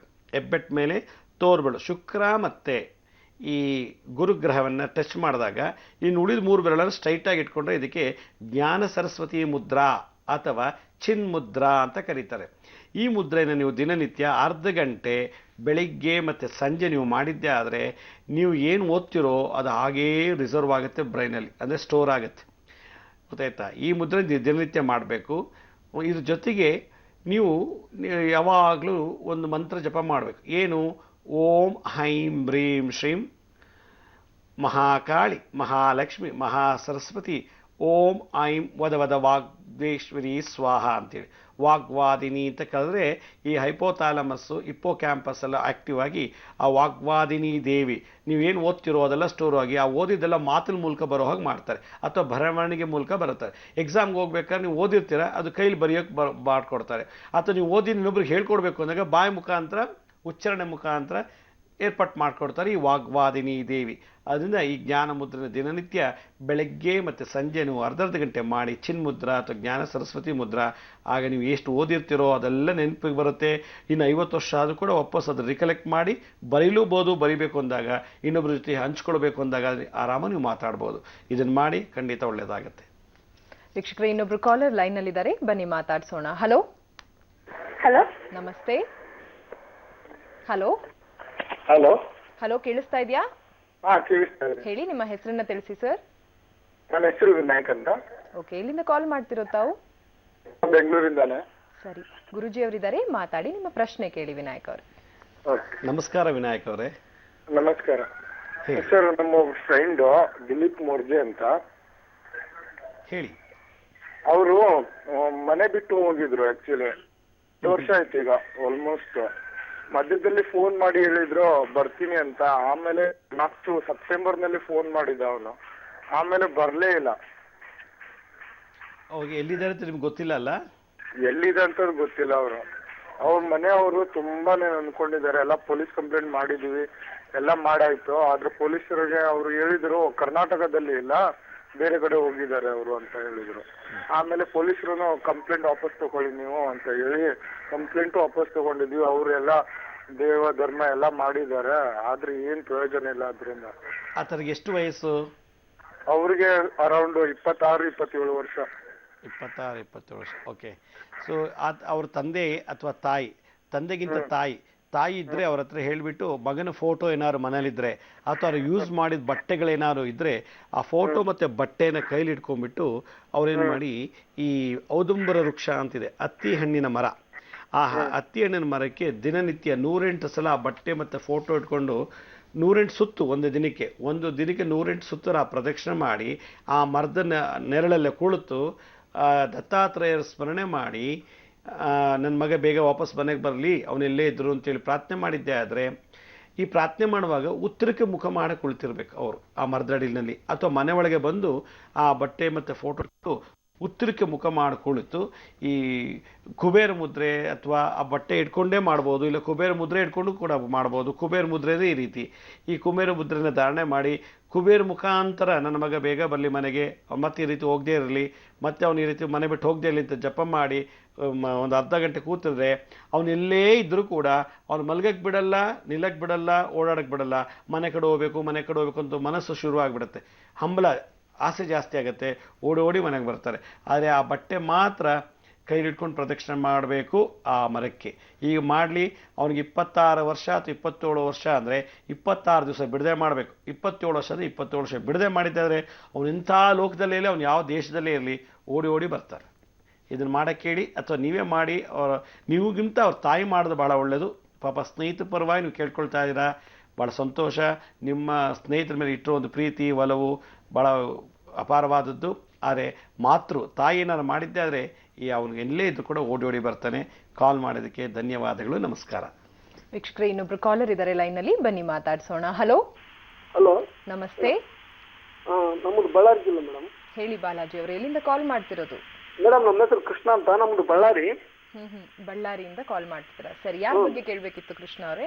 ಏನಿಲ್ಲ ಮೇಡಮ್, ಇವೆಲ್ಲ ನಾವು ಮಾತಾಡ್ಬೇಕಾಯ್ತು ಗುರುಜಿ ಹತ್ರ. ಸರಿ, ಆಯ್ತು, ಮಾತಾಡಿ. ಸಂಕ್ಷಿಪ್ತವಾಗಿ ನಿಮ್ಮ ಪ್ರಶ್ನೆ ಕೇಳಿ ಸರ್. ನಮಸ್ತೆ. ನಮಸ್ತೆ ಗುರುಜಿ. ನಮಸ್ತೆ. ಗುರುಜಿ, ಇದು ಇವೆಲ್ಲ ಮಾಟ ಮಂತ್ರ ಇವೆಲ್ಲ ಮಾಡ್ತಾರಲ್ಲ, ಇವೆಲ್ಲ ಕರೆಕ್ಟ್ ಅಂತಾರೆ ಗುರುಜಿ? ಸ್ವಲ್ಪ ಜೋರ ಮಾತಾಡಿ. ಇವು ಮಾಟ ಮಂತ್ರ ಎಲ್ಲ ಮಾಡ್ತಾರಲ್ಲ ಗುರುಜಿ, ಇವೆಲ್ಲ ಕರೆಕ್ಟ್ ಅಂತೆ? ಮಾಟ ಮಂತ್ರ ಇದೊಂದು ಸೈನ್ಸ್, ಇಟ್ಸ್ ಅ ಸೈನ್ಸ್. ಇದೊಂದು ಸೈನ್ಸ್ ಆದ್ದರಿಂದ ಮಾಟ ಮಂತ್ರ ಏನು ಬೇಕಾದ್ರೆ ಮಾಟ ಮಂತ್ರದಲ್ಲಿ ಏನು ಬೇಕಾದ್ರೆ ಮಾಡ್ಬೋದು. ಇದು ಭಾಳ ವಿಶೇಷವಾದಂಥ ವಿಜ್ಞಾನ. ಅದಕ್ಕೆ ಆದಂಥ ಅಧಿದೇವತೆಗಳಿದ್ದಾರೆ, ಅದಕ್ಕೆ ಅಂತ ಒಂದು ಮಂತ್ರ ಇದೆ. ಮತ್ತು ನಮ್ಮ ಶರೀರದಲ್ಲಿ ಯಾವ ಭಾಗ ಏನು ಬೇಕಾದ್ರೂ ಮಾಟ ಮಾಡಿಸಿ ಅದನ್ನು ರಿಪೇರಿನೂ ಮಾಡ್ಬೋದು, ಹಾಳು ಮಾಡ್ಬೋದು. ಆ ರೀತಿ ಒಂದು ವಿದ್ಯೆ ಇದೊಂದು. ನಾವು ಹೇಗೆ ದಿನನಿತ್ಯ ಪೂಜೆ ಜಪ ಹೋಮ ಮಾಡ್ತೀವೋ ಅದೇ ಥರ ಕೆಲವು ವಿಶೇಷವಾದ ಮಂತ್ರ ಉಪಯೋಗಿಸಿ ಆ ಪೂಜೆ ಆ ಮಂತ್ರ ಜಪ ಮಾಡಿದ್ರೆ ಈ ತಂತ್ರ ಮಂತ್ರ ವಿದ್ಯೆಗಳಿಂದ ಯಾರನ್ನು ಬೇಕಾದ್ರೆ ಟೆಕ್ನಿಕ್ಸ್ ಯೂಸ್ ಮಾಡಿ ಏನು ಬೇಕಾದ್ರೆ ಮಾಡ್ಬೋದು. ಇವತ್ತಿನ ಒಂದು ಯುಗ, ಕಂಪ್ಯೂಟರ್ ಯುಗದಲ್ಲೂ ಕೂಡ ಇದು ಭಾಳ ಸ್ಟ್ರಾಂಗ್ ಆಗಿದೆ. ಇದು ಇವತ್ತಿನ ವಿದ್ಯೆ ಎಲ್ಲ ಯುಗಗಳಲ್ಲೂ ಬಂದಂಥ ಮಹಾ ವಿದ್ಯೆ ಈ ಮಾಟ ಮಂತ್ರ. ಇದು ಅಥರ್ವಣ ವೇದದ ಒಂದು ಉಪವಿಭಾಗ, ಒಂದು ಸಣ್ಣದಾದ ಒಂದು ಕಾಂಡದಲ್ಲಿ ಈ ಎಲ್ಲ ವಿದ್ಯೆಗಳನ್ನು ಅಥರ್ವಣ ವೇದದಲ್ಲೇ ಹೇಳಿದ್ದಾರೆ. ಕರೆ ಮಾಡಿದ್ದಕ್ಕಾಗಿ ಧನ್ಯವಾದಗಳು. ವೀಕ್ಷಕರಿಗೆ ಒಂದಷ್ಟು ಪತ್ರಗಳತ್ತ ಗಮನ ಹರಿಸೋಣ. ಗುರುಜಿ ಹೇಳ್ತಾ ಇದ್ದಾರೆ, ನನಗೆ ಹೆಸರನ್ನ ಗೌಪ್ಯವಾಗಿಡಿ ಅಂತ ತಿಳಿಸಿದರೆ ರಾಯಚೂರಿಂದ ಈ ಒಂದು ಪತ್ರ ಬಂದಿದೆ. 1.5 ವರ್ಷಗಳಿಂದ ನನಗೆ ಶುಗರ್ ಅಂದ್ರೆ ಒಂದು ಮಧುಮೇಹ ಸಕ್ಕರೆ ಕಾಯಿಲೆಯಿಂದ ಬಳಲ್ತಾ ಇದ್ದೀನಿ. ಯಾವ ಮುದ್ರೆಯನ್ನ ಮಾಡಿದ್ರೆ ನನಗೆ ಇದರಿಂದ ನಾನು ಹೊರಗೆ ಬರ್ಬೋದು, ದಯವಿಟ್ಟು ತಿಳಿಸ್ಕೊಡಿ. ಈಗ ನನಗೆ 48 ವರ್ಷ ಅಂದಾಜು ಅಂತ ಹೇಳ್ತಿದ್ದಾರೆ. ನೋಡಿ, ಈಗಾಗಲೇ ನಾವು ಅಪಾನ ಮುದ್ರೆ ಅಂತೇಳಿ ಸಾಕಷ್ಟು ಡಯಾಬಿಟಿಸ್ ಬಗ್ಗೆ, ಟೈಪ್ 1, ಟೈಪ್ 2 ಮತ್ತು ಜೆಸ್ಟೇಷನ್ ಡಯಾಬಿಟಿಸ್ ಮತ್ತು ಚಿಲ್ಡ್ರನ್ಸ್ ಮಕ್ಕಳು ಬರೋ ಡಯಾಬಿಟಿಸ್ ಬಗ್ಗೆ ಸಾಕಷ್ಟು ಮಾಡಿದ್ದೀವಿ. ಹೆಚ್ಚೆಚ್ಚಿಗೆ ಮಾಹಿತಿ ಬೇಕು ಅಂದರೆ ನಮ್ಮ ಮಾರ್ನಿಂಗ್ ಮಂತ್ರ ಯೂಟ್ಯೂಬ್ಗೆ ಹೋಗಿ ನೀವು ನೋಡ್ಬೋದು. ಆದರೆ ಯಾರಿಗೂ ಡಯಾಬಿಟಿಸ್ ಟೈಪ್ 1 ಇರಲಿ, ಯಾಕೆಂದರೆ ಅದು ಟೈಪ್ 1 ಟೈಪ್ 2 ಅಂತ ಗೊತ್ತಾಗಿಲ್ಲ. ಅದರಿಂದ ಈ ಟೈಪ್ 1 ಮುದ್ರೆ ಡಯಾಬಿಟಿಸ್ಗೆ ಈ ಅಪಾನ ಮುದ್ರೆನ ಮಾಡಬೇಕು. ಈ ಮುದ್ರೆ ಮಾಡೋದ್ರಿಂದ ಖಂಡಿತ ನಿಮಗೆ ಆ ಡಯಾಬಿಟಿಸು ಒಂದು 3 ತಿಂಗಳಲ್ಲಿ ಕಮ್ಮಿ ಆಗುತ್ತೆ. ಇದಕ್ಕೆ ಓಂ ಹ್ರೀಂ ಪಶುಪತಯೇ ರೋಗನಾಶಾಯ ಫಟ್ ಅನ್ನೋ ಮಂತ್ರ ಹೇಳಿ ಜಪ ಮಾಡಿದ್ರೆ ಖಂಡಿತ ನಿವಾರಣೆ ಆಗುತ್ತೆ. ಗುರುಜಿ ಅವರು ತಿಳಿಸಿ ಹೇಳ್ತಾ ಇದ್ರು, ಮನೆಯಲ್ಲಿ ಮಾಟ ಮಂತ್ರ ಪ್ರಯೋಗಗಳು ಆಗಿದ್ದಲ್ಲಿ ಯಾವ ದಿಕ್ಕಿನಲ್ಲಿ ಮಾಟ ಮಂತ್ರ ಪ್ರಯೋಗ ಆಗಿದ್ರೆ ಯಾರಿಗೆ ಯಾವ ರೀತಿಯಾದಂತಹ ಸಮಸ್ಯೆಗಳು ಉದ್ಭವಿಸುತ್ತೆ ಅನ್ನೋದನ್ನ ಈ ಬಗ್ಗೆ ಇನ್ನಷ್ಟು ಮಾಹಿತಿಯನ್ನ ಗುರುಗಳಿಂದ ಕೇಳಿ ತಿಳಿಯೋಣ. ಗುರುಜಿ, ಯಾವಾಗ ನಮ್ಮ ಮನೆಯ ಸುತ್ತಮುತ್ತ ಅಷ್ಟ ದಿಕ್ಕುಗಳಲ್ಲೂ ಕೂಡ ಏನಾದ್ರು ಮಂತ್ರ ತಂತ್ರ ಅಥವಾ ಬಾನಾಮತಿ ಪ್ರಯೋಗ ಮಾಟಗಳೇನಾದ್ರು ನಡೆದಿದ್ರೆ ಅವರಿಗೆ ಯಾವ್ಯಾವ ದಿಕ್ಕಲ್ಲಿ ಏನಾಗುತ್ತೆ ಅಂತ ಹೇಳಿದ್ದೀನಿ. ಮೊದಲು ಅದು ತೊಟ್ಟದು ಮನೆ ಯಜಮಾನಿ ಅಥವಾ ಯಜಮಾನನಿಗೆ, ಅವರಿಬ್ಬರು ಸ್ಟ್ರಾಂಗ್ ಆಗಿದ್ರೆ ಮಕ್ಳಿಗೆ ಹೋಗುತ್ತೆ ಅಂತ ಹೇಳಿದ್ದೀನಿ. ಇದ್ರ ಜೊತೆಗೆ ನಿಮ್ಮ ಮನೆಯಲ್ಲಿ ಬ್ಲ್ಯಾಕ್ ಮ್ಯಾಜಿಕ್ ಆಗಿದ್ದಾಗ ಯಾವ ರೀತಿ ಟೆಕ್ನಿಕ್ಸ್ ಯೂಸ್ ಮಾಡಿ ನಮ್ಮಲ್ಲಿ ಬ್ಲ್ಯಾಕ್ ಮ್ಯಾಜಿಕ್ ಆಗಿದೆ ಅನ್ನೋದನ್ನು ತಿಳ್ಕೊಳ್ಳೋಕ್ಕೆ ಕೆಲವು ಸೂತ್ರಗಳ ಫಾರ್ಮ್ಗಳನ್ನ ಹೇಳ್ತೀನಿ. ಯಾರ ಮನೇಲಾದ್ರು ಬ್ಲ್ಯಾಕ್ ಮ್ಯಾಜಿಕ್ ಆಗಿದ್ರೆ ಫಸ್ಟು ಅವ್ರ ಮನೇಲಿ ಮಲಗೋರಿಗೆ ನಿದ್ದೆ ಹೊಟ್ಟೋಗುತ್ತೆ, ನಿದ್ರಾಹೀನತೆ ಶುರುವಾಗುತ್ತೆ, ನಿದ್ರೆ ಬರೋಕ್ಕೆ ಬಿಡೋದಿಲ್ಲ. ಅಕಸ್ಮಾತ್ ನಿದ್ರೆ ಮಾಡಿದ್ರೆ ಬೆಳಗಿನ ಜಾವ ಹೊತ್ತು ನಿದ್ದೆ ಬರುತ್ತೆ. ನಿದ್ದೆ ಮಾಡಿದಾಗ ಬೆಂಕಿ ಕಾಣೋದು ಕನಸಲ್ಲಿ, ಅಥವಾ ಕಪ್ಪು ಮನುಷ್ಯರು ಕಾಣೋದು, ಇಲ್ಲ ಬಿಳಿ ಸೀರೆ ಉಟ್ಕೊಂಡು ಇಲ್ಲ ಬಿಳಿ ವಸ್ತ್ರ ಹಾಕಿರುವಂಥ ವ್ಯಕ್ತಿಗಳು ಕಾಣೋದು, ಕೂದಲೆಲ್ಲ ಬಿಟ್ಕೊಂಡು ವಿಚಿತ್ರವಾಗಿ ನಡೆದಾಡುವಂಥ ಹುಚ್ಚುಚ್ಚಾಗಿ ನಡೆದಾಡುವಂಥ ಸ್ತ್ರೀ ಪುರುಷರ ದರ್ಶನ ಆಗುತ್ತೆ ಕನಸಲ್ಲಿ. ಇದು ಒಂದು ಸಿಂಪ್ಟಮ್ಸ್. ಎರಡನೇದು, ಮಧ್ಯರಾತ್ರಿ ಆದ ನಂತರ ಇದ್ದಕ್ಕಿದ್ದಾಗೇನೋ ಧಾರ್ ಅಂತ ಬಿದ್ದೋಗೋದು, ಮನೆ ಒಳಗಡೆ ಪಾತ್ರೆಗಳು ಬೀಳೋದು, ಆಗ್ನೇಯದಲ್ಲಿ ಪಾತ್ರೆಗಳು ಬೀಳ್ತಾ ಇರ್ತದೆ, ತಟ್ಟೆಗಳು ಬೀಳೋದು, ಮತ್ತು ಏನಾರು ಮನೆಯಲ್ಲಿ ಇದ್ದಕ್ಕಿದ್ದಾಗೆ ಗ್ಲಾಸ್ಗಳು ಒಡೆದೋಗೋದು, ಕನ್ನಡಿ ಮಿರರ್ ಅದು ಬಿದ್ದು ಹೊಡೆದೋಗುತ್ತೆ. ದೇವ್ರ ಫೋಟೋಗಳು ಇದ್ದಕ್ಕಿದ್ದಾಗೆ ಹೊಡೆದೋಗುತ್ತೆ, ಇದ್ದಕ್ಕಿದ್ದಾಗೆ ಬಿದ್ದೋಗುತ್ತೆ. ಮನೇಲಿ ಏನಾದ್ರು ಶಂಖ ಅಥವಾ ಕಳಶಗಳೇನಾರು ಇಟ್ಟಿದ್ರೆ ಅದು ಇದ್ದಕ್ಕಿದ್ದಾಗ ಯಾರೂ ಬೀಳ್ಸೋಕ್ಕಾಗದೇ ಇರೋಂಥದ್ದು ಇಟ್ಟಿದ್ರು ಕೂಡ ಏನೋ ಬಲವಂತ ಯಾರೋ ಬೀಳಿಸಿರೋ ಥರ ಬಿದ್ದು ಹೊಡೆದೋಗಿರುತ್ತೆ. ಆಗ ಮನೆ ಒಳಗೆ ಇದ್ದಕ್ಕಿದ್ದಾಗೆ ಬೆಂಕಿ ಎತ್ಕೊಳ್ಳೋದು, ಹಾಸಿಗೆ ಸುಟ್ಟೋಗ್ಬೋದು, ದಿಂಬು ಸುಟ್ಟೋಗೋದು, ಸೀರೆ ಸುಟ್ಟೋಗೋದು, ಪಂಚೆ ಸುಟ್ಟೋಗೋದು, ಶರ್ಟ್ ಸುಟ್ಟೋಗೋದು, ಆ ಥರ ಆಕಸ್ಮಿಕವಾಗಿ ಆಗುವಂಥ ಚಾನ್ಸಸ್ಸೇ ಇಲ್ಲ, ಆದರೆ ನಡೆದೋಗ್ತಾ ಇರ್ತದೆ ಆ ಥರ. ಇದ್ರ ಜೊತೆಗೆ ಮನೆ ಒಳಗೆ ಇದ್ದಕ್ಕಿದ್ದಾಗೆ ಈ ಬೆಕ್ಕುಗಳು ಬಂದ್ಬಿಡುತ್ತೆ. ಯಾವತ್ತೂ ಬರೆದವರು ಬೆಕ್ಕುಗಳು ಬರೋಕ್ಕೆ ಶುರುವಾಗ್ಬಿಡುತ್ತೆ. ಮನೆ ಒಳಗೆ ಕಾಗೆಗಳು ಬರೋಕ್ಕೆ ಶುರುವಾಗ್ಬಿಡುತ್ತೆ. ಮನೆ ಮುಂದೆ ಬಂದು ಕೂತ್ಕೊಂಡು ಕಾಗೆಗಳು ಕಾ ಕಾ ಅಂತ ಕೂಗ್ತಾ ಇರ್ತವೆ. ಯಾವಾಗ ಮನೆ ಮುಂದೆ ಸದಾ ಬಂದು ಕಾಗೆಗಳು ಕೂಗುತ್ತೋ ಆಗ ಆ ಮನೇಲಿ ಏನಾದ್ರು ಒಂದು ಮರಣಕ್ಕೆ ದಾರಿ ಸೂಚಿಸ್ತಾ ಇದೆ ಅಂತೇಳಿ. ಅದೇ ಕಾಗೆ ನಾವು ಆ ಹೆಣನ ತೊಗೊಂಡೋಗಿ ಸ್ಮಶಾನ ಸುಟ್ಟಾಗ ಬಂದು ತಿನ್ನುತ್ತಂತ ಹೇಳುತ್ತೆ ಶಾಸ್ತ್ರದಲ್ಲಿ. ನಾವು ಅಂದರೆ ಆ ಶವ ಸಂಸ್ಕಾರ ಮಾಡುವಾಗಲೂ ಕೂಡ ಆ ಕಾಗೆಗಳು ಆ ಸ್ಥಾನಕ್ಕೆ ಬರ್ತದೆ ಅಂತ ಶಾಸ್ತ್ರದಲ್ಲಿ ಉಲ್ಲೇಖನ ಮಾಡ್ತಾರೆ, ಈ ಶಕುನ ಶಾಸ್ತ್ರದಲ್ಲಿ. ಹಾಗೆ ಮನೆ ಒಳಗೆ ಗೂಬೆಗಳು ಏನೋ ಪ್ರವೇಶ ಮಾಡಿಬಿಟ್ರೆ ಘೋರವಾಗಿ ಬಾನಾಮತಿ ಮಾಡಿರ್ತಾರೆ. ಯಾವಾಗ ಯಾರ ಮನೆಗಾರು ಗೂಬೆ ಯಾವತ್ತೂ ಬರೆದೋರು, ಎಷ್ಟು ವರ್ಷ ಆದರೂ ಬರೆದೋರು ಸಡನ್ನಾಗಿ ಗೂಬೆ ಬಂದು ಹೊರಟೋಗ್ಬಿಟ್ರೆ ಆ ಮನೆಯಲ್ಲಿ ಖಂಡಿತ ದುರಂತ ನಡೆದೋಗುತ್ತೆ. ಇಲ್ಲ ಕಾರಾಗೃಹವಾಸ, ಇಲ್ಲ ದುರ್ಮರಣ. ಈ ರೀತಿ ಅಪಶಕನಗಳು ಮನೇಲಿ ಆಗ್ತದೆ. ಅಕಸ್ಮಾತ್ ಮನೆ ಒಳಗೆ ಏನಾದ್ರು ಮಾಟತಂತ್ರಗಳ ಬಾಧೆ ಆಗಿದ್ದರೆ ಫಸ್ಟ್ ಶುರುವಾಗದೆ ಕಾಲುರಿಗಳು, ಕಾಲೆಲ್ಲ ಪಾದದ ಕೆಳಭಾಗದಲ್ಲಿ ಉರಿಗಳು ಶುರುವಾಗುತ್ತೆ. ಹೋಗ್ತಾ ಹೋಗ್ತಾ ಹೋಗ್ತಾ ಊಟ ತಿಂಡಿ ಮಾಡೋ ಬಗ್ಗೆ ಆಸಕ್ತಿ ಕಮ್ಮಿ ಆಗಿಬಿಡುತ್ತೆ. ಇದ್ದಕ್ಕಿದ್ದಾಗೆ ಮನೆ ಒಳಗಡೆ ಏನೋ ಒಂದು ರೀತಿ ನೆರಳು ಓಡಾಡ್ದಂಗೆ ಆಗುತ್ತೆ, ಏನೋ ಒಂದು ರೀತಿ ಲೈಟ್ ಬಂದಂಗೆ ಆಗುತ್ತೆ. ಮತ್ತು ಇದ್ದಕ್ಕಿದ್ದಾಗೆ ಮನೆ ಒಳಗಡೆ ನಾವು ಅನ್ನ ಏನೋ ಮಾಡಿಟ್ಟಿದ್ರೆ ಅರ್ಧ ಮುಕ್ಕಾಲು ಗಂಟೆಗೆ ಅಳಿಸೋಗ್ಬಿಡುತ್ತೆ. ಅನ್ನ ಅಷ್ಟು ನೀಟಾಗಿ ಕ್ಲೀನಾಗಿ ತೊಳೆದು ಸೋದಿಸಿ ತೊಳೆದು ಕುಕ್ಕರ್ಲಾಕ ಅನ್ನ ಮಾಡ್ತೀವಿ, ತೆಗೆದು ಈಚೆ ಇಡೋಷ್ಟರೊಳಗೆ ಒಳಗೆ ಸಿಕ್ಕಾಪಟ್ಟೆ ಕೂದಲು ಕಾಣುತ್ತೆ. ಯಾವಾಗ ಒಂದು ಕೂದಲೇನೋ ಅಂದರೆ ಎರಡು ಅನ್ಕೋಬೋದು, ಎರಡು ಕೂದಲು ಅಯ್ಯೋ ಅಪ್ಪಿತಪ್ಪಿ ನಾವು ಮಾಡೋ ಬಿದ್ದಿರ್ಬೋದು ನಮ್ಮ ತಲೆ ಕೂದಲು ಅಂತ.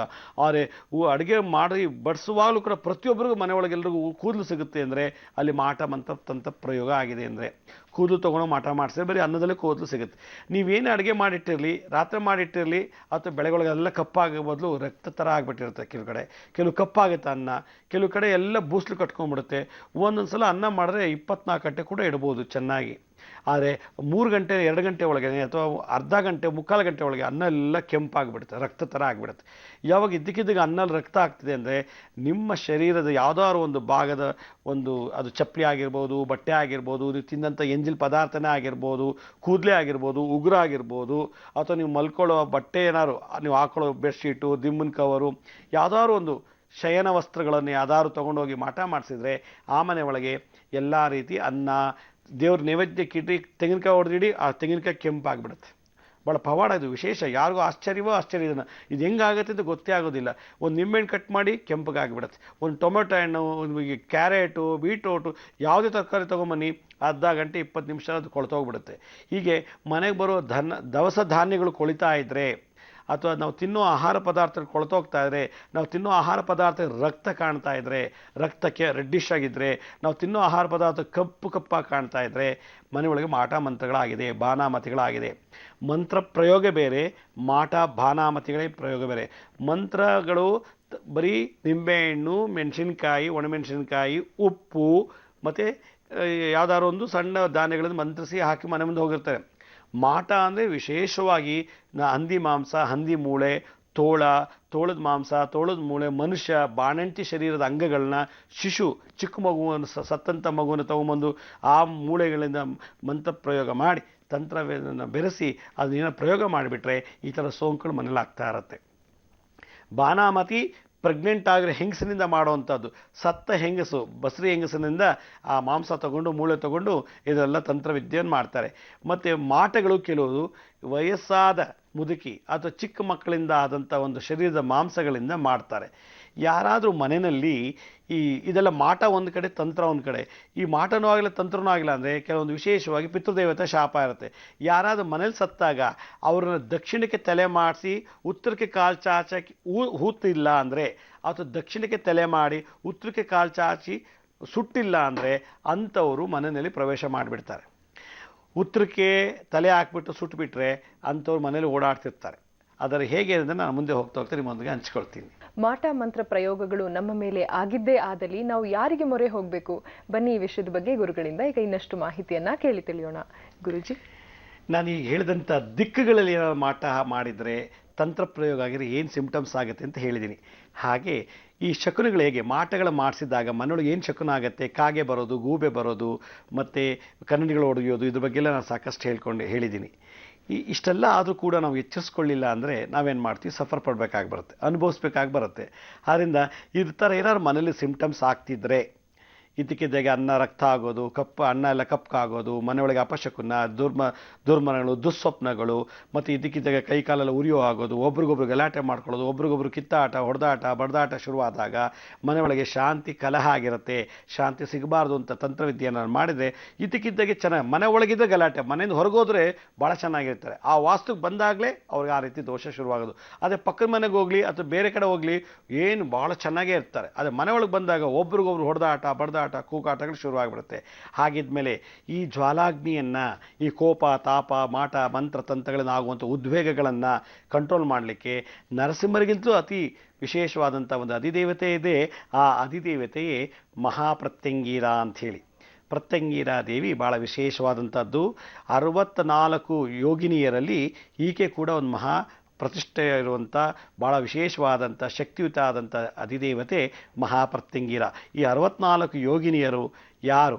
64 ಯೋಗಿ ಯಾಕೆ ಪ್ರತ್ಯಂಗಿರಿಯನ್ನು ನಾವು ಪೂಜೆ ಮಾಡ್ತಿಬೇಕು ಅನ್ನೋದಾದರೆ, ಆ ಪ್ರತ್ಯಂಗಿರ ಬಗ್ಗೆ ಭಾಳ ವಿಶೇಷವಾದಂಥ ಚರಿತ್ರೆ ಇದೆ. ಆ ಪ್ರತ್ಯಂಗಿರ ದೇವಿ ಅರ್ಧ ಶರೀರ ಸ್ತ್ರೀ ರೂಪ, ಆದರೆ ಇನ್ನು ಕಂಠ ಪ್ರದೇಶದಿಂದ ಸಿಂಹ ಮುಖ ಇದೆ. ಆ ಸಿಂಹ ಮುಖ ಇರತಕ್ಕಂಥ ಆ ಮಹಾದೇವಿ ಮಹಾಪ್ರತ್ಯಂಗಿರ ಎಂಥ ದಿಕ್ಕಿನಲ್ಲಿ ಯಂತ್ರ ಪರ, ಮಂತ್ರ ಪರ, ಯಂತ್ರ ಪರತಂತ್ರ ಪರ, ಕೃತ್ರಿಮ ದೋಷಗಳಿದ್ದರೂ ಕೂಡ ತೆಗೆದುಹಾಕುವಂಥ ಏಕೈಕ ಅಧಿದೇವತೆ ಈ ಪ್ರತ್ಯಂಗಿರ. ಅಷ್ಟ ದಿಕ್ಕುಗಳಲ್ಲಿ ಏನೇ ಮಾಡಿರಲಿ, ಅಥವಾ ಮನೆಯೊಳಗೆ ಮಾಟ ಬಾನಾಮಂತ್ರಿಗಳ, ಬಾನಾಮತಿ ಅಂದರೆ ವಿಶೇಷವಾದಂಥ ಶಕ್ತಿ ಪ್ರಯೋಗಗಳವಲ್ಲ, ಆ ಪ್ರಯೋಗಗಳು ಮಾಡಿದರೂ ಕೂಡ ಅದನ್ನು ನಿವಾರಣೆ ಮಾಡುವಂಥ ಈ 64 ಯೋಗಿನಿಯರಲ್ಲಿ ಈ ಮಹಾಪ್ರತ್ಯಂಗಿರ ದೇವಿ ಭಾಳ ವಿಶೇಷ. ಈ ಪ್ರತ್ಯಂಗಿರ ದೇವಿಯನ್ನು ನಾವು ಯಾವ ರೀತಿ ಜಪ ಮಾಡಬೇಕು, ಯಾವ ರೀತಿ ಇದನ್ನು ಆರಾಧನೆ ಮಾಡಬೇಕು ಅನ್ನೋದು ಭಾಳ ವಿಶೇಷ. ಯಾರಿಗೆ ಈ ಒಣಮೆಣಸಿನ್ಕಾಯಿಂದ ಯಂತ್ರ ತಂತ್ರ ಮಂತ್ರಗಳನ್ನು ಮಾಡ್ತಾರೋ ಮಂತ್ರವಾದಿಗಳು, ಅಥವಾ ಮಂತ್ರವನ್ನು ಜಪಿಸಿ ಆ ಮೆಣಸಿನ್ಕಾಯಲ್ಲಿ ತಂದು ನಿಮ್ಮ ಮನೆ ಒಳಗೆ ವಾಸ್ತುಗೋ ಅಥವಾ ಮನೆ ಹೊರಗಿನಲ್ಲೋ ಇಟ್ಬಿಟ್ರೆ ಆವಾಗ ಏನು ಮಾಡಬೇಕು, ಈ ಪ್ರತ್ಯಂಗಿರ ದೇವಿಗೆ ಒಣಮೆಣಸಿನ್ಕಾಯಲ್ಲೇ ಹೋಮ ಮಾಡಬೇಕು. ಆ ದೇವಿಗೆ ಬಿಳಿ ಸಾಸಿವೆ ಹಾಗೆ 64 ವೆರೈಟಿ ದ್ರವ್ಯಗಳನ್ನು ಹಾಕಿ ಹೋಮ ಮಾಡಿಬಿಟ್ರೆ ಅದು ಎಂಥ ಮಂತ್ರವಾದಿನೇ ಮಾಟ ಮಾಡಿಸಿದ್ರು ಕೂಡ ಅದು ರಿವರ್ಸ್ ಆಗಿಬಿಡುತ್ತದೆ. ಅದನ್ನು ವರ್ಷಕ್ಕೊಮ್ಮೆ ಆದರೂ ಮನೆಯಲ್ಲಿ ಪ್ರತ್ಯಂಗಿರ ಹೋಮ ಮಾಡಬೇಕು ಅಂತ ತಂತ್ರಶಾಸ್ತ್ರದಲ್ಲಿ ಹೇಳುತ್ತೆ. ಪ್ರತ್ಯಂಗಿರ ತಂತ್ರಸಾರದಲ್ಲಿ ಉಡ್ಡೀಶ ತಂತ್ರಸಾರ ಅಂಥೇಳಿ ಈ ರಾವಣರು ಬರೆದಂಥ ಒಂದು ವಿಶೇಷವಾದಂಥ ಗ್ರಂಥ.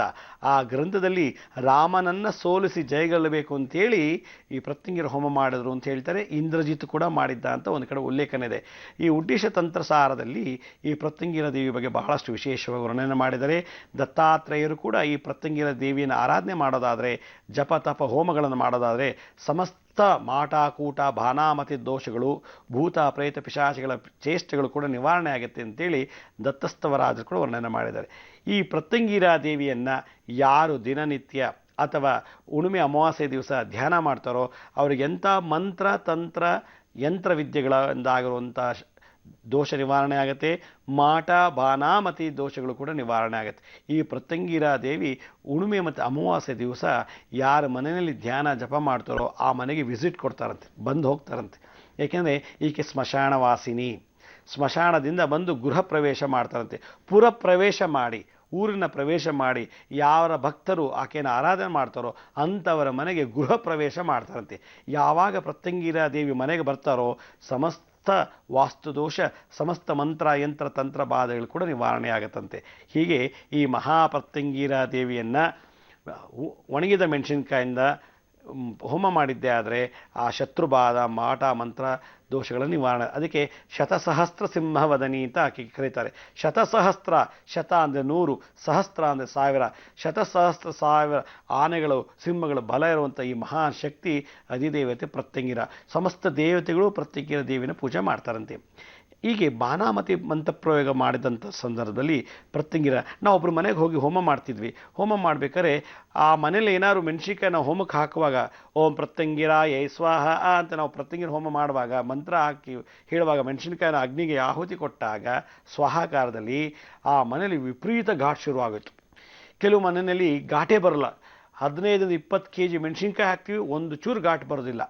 ಆದರೆ ಕೆಲವು ಮನೆಯಲ್ಲಿ ಬಾನಾಮತಿ ಪ್ರಯೋಗಗಳು ಏನಾರಾಗಿದ್ದರೆ ಆ ಒಂದು 5 ಹೊತ್ತಿಗೆ ಆ ಮೆಣಸಿನ್ಕಾಯಿ ಹೋಮ ಮಾಡುವಾಗ ಇದ್ದಕ್ಕಿದ್ದಾಗೆ ಘಾಟ್ ಬಂದುಬಿಟ್ಟು ಕೂರಕ್ಕೆ ಆಗಲ್ಲ, ಅಷ್ಟು ಬಂದುಬಿಡುತ್ತೆ.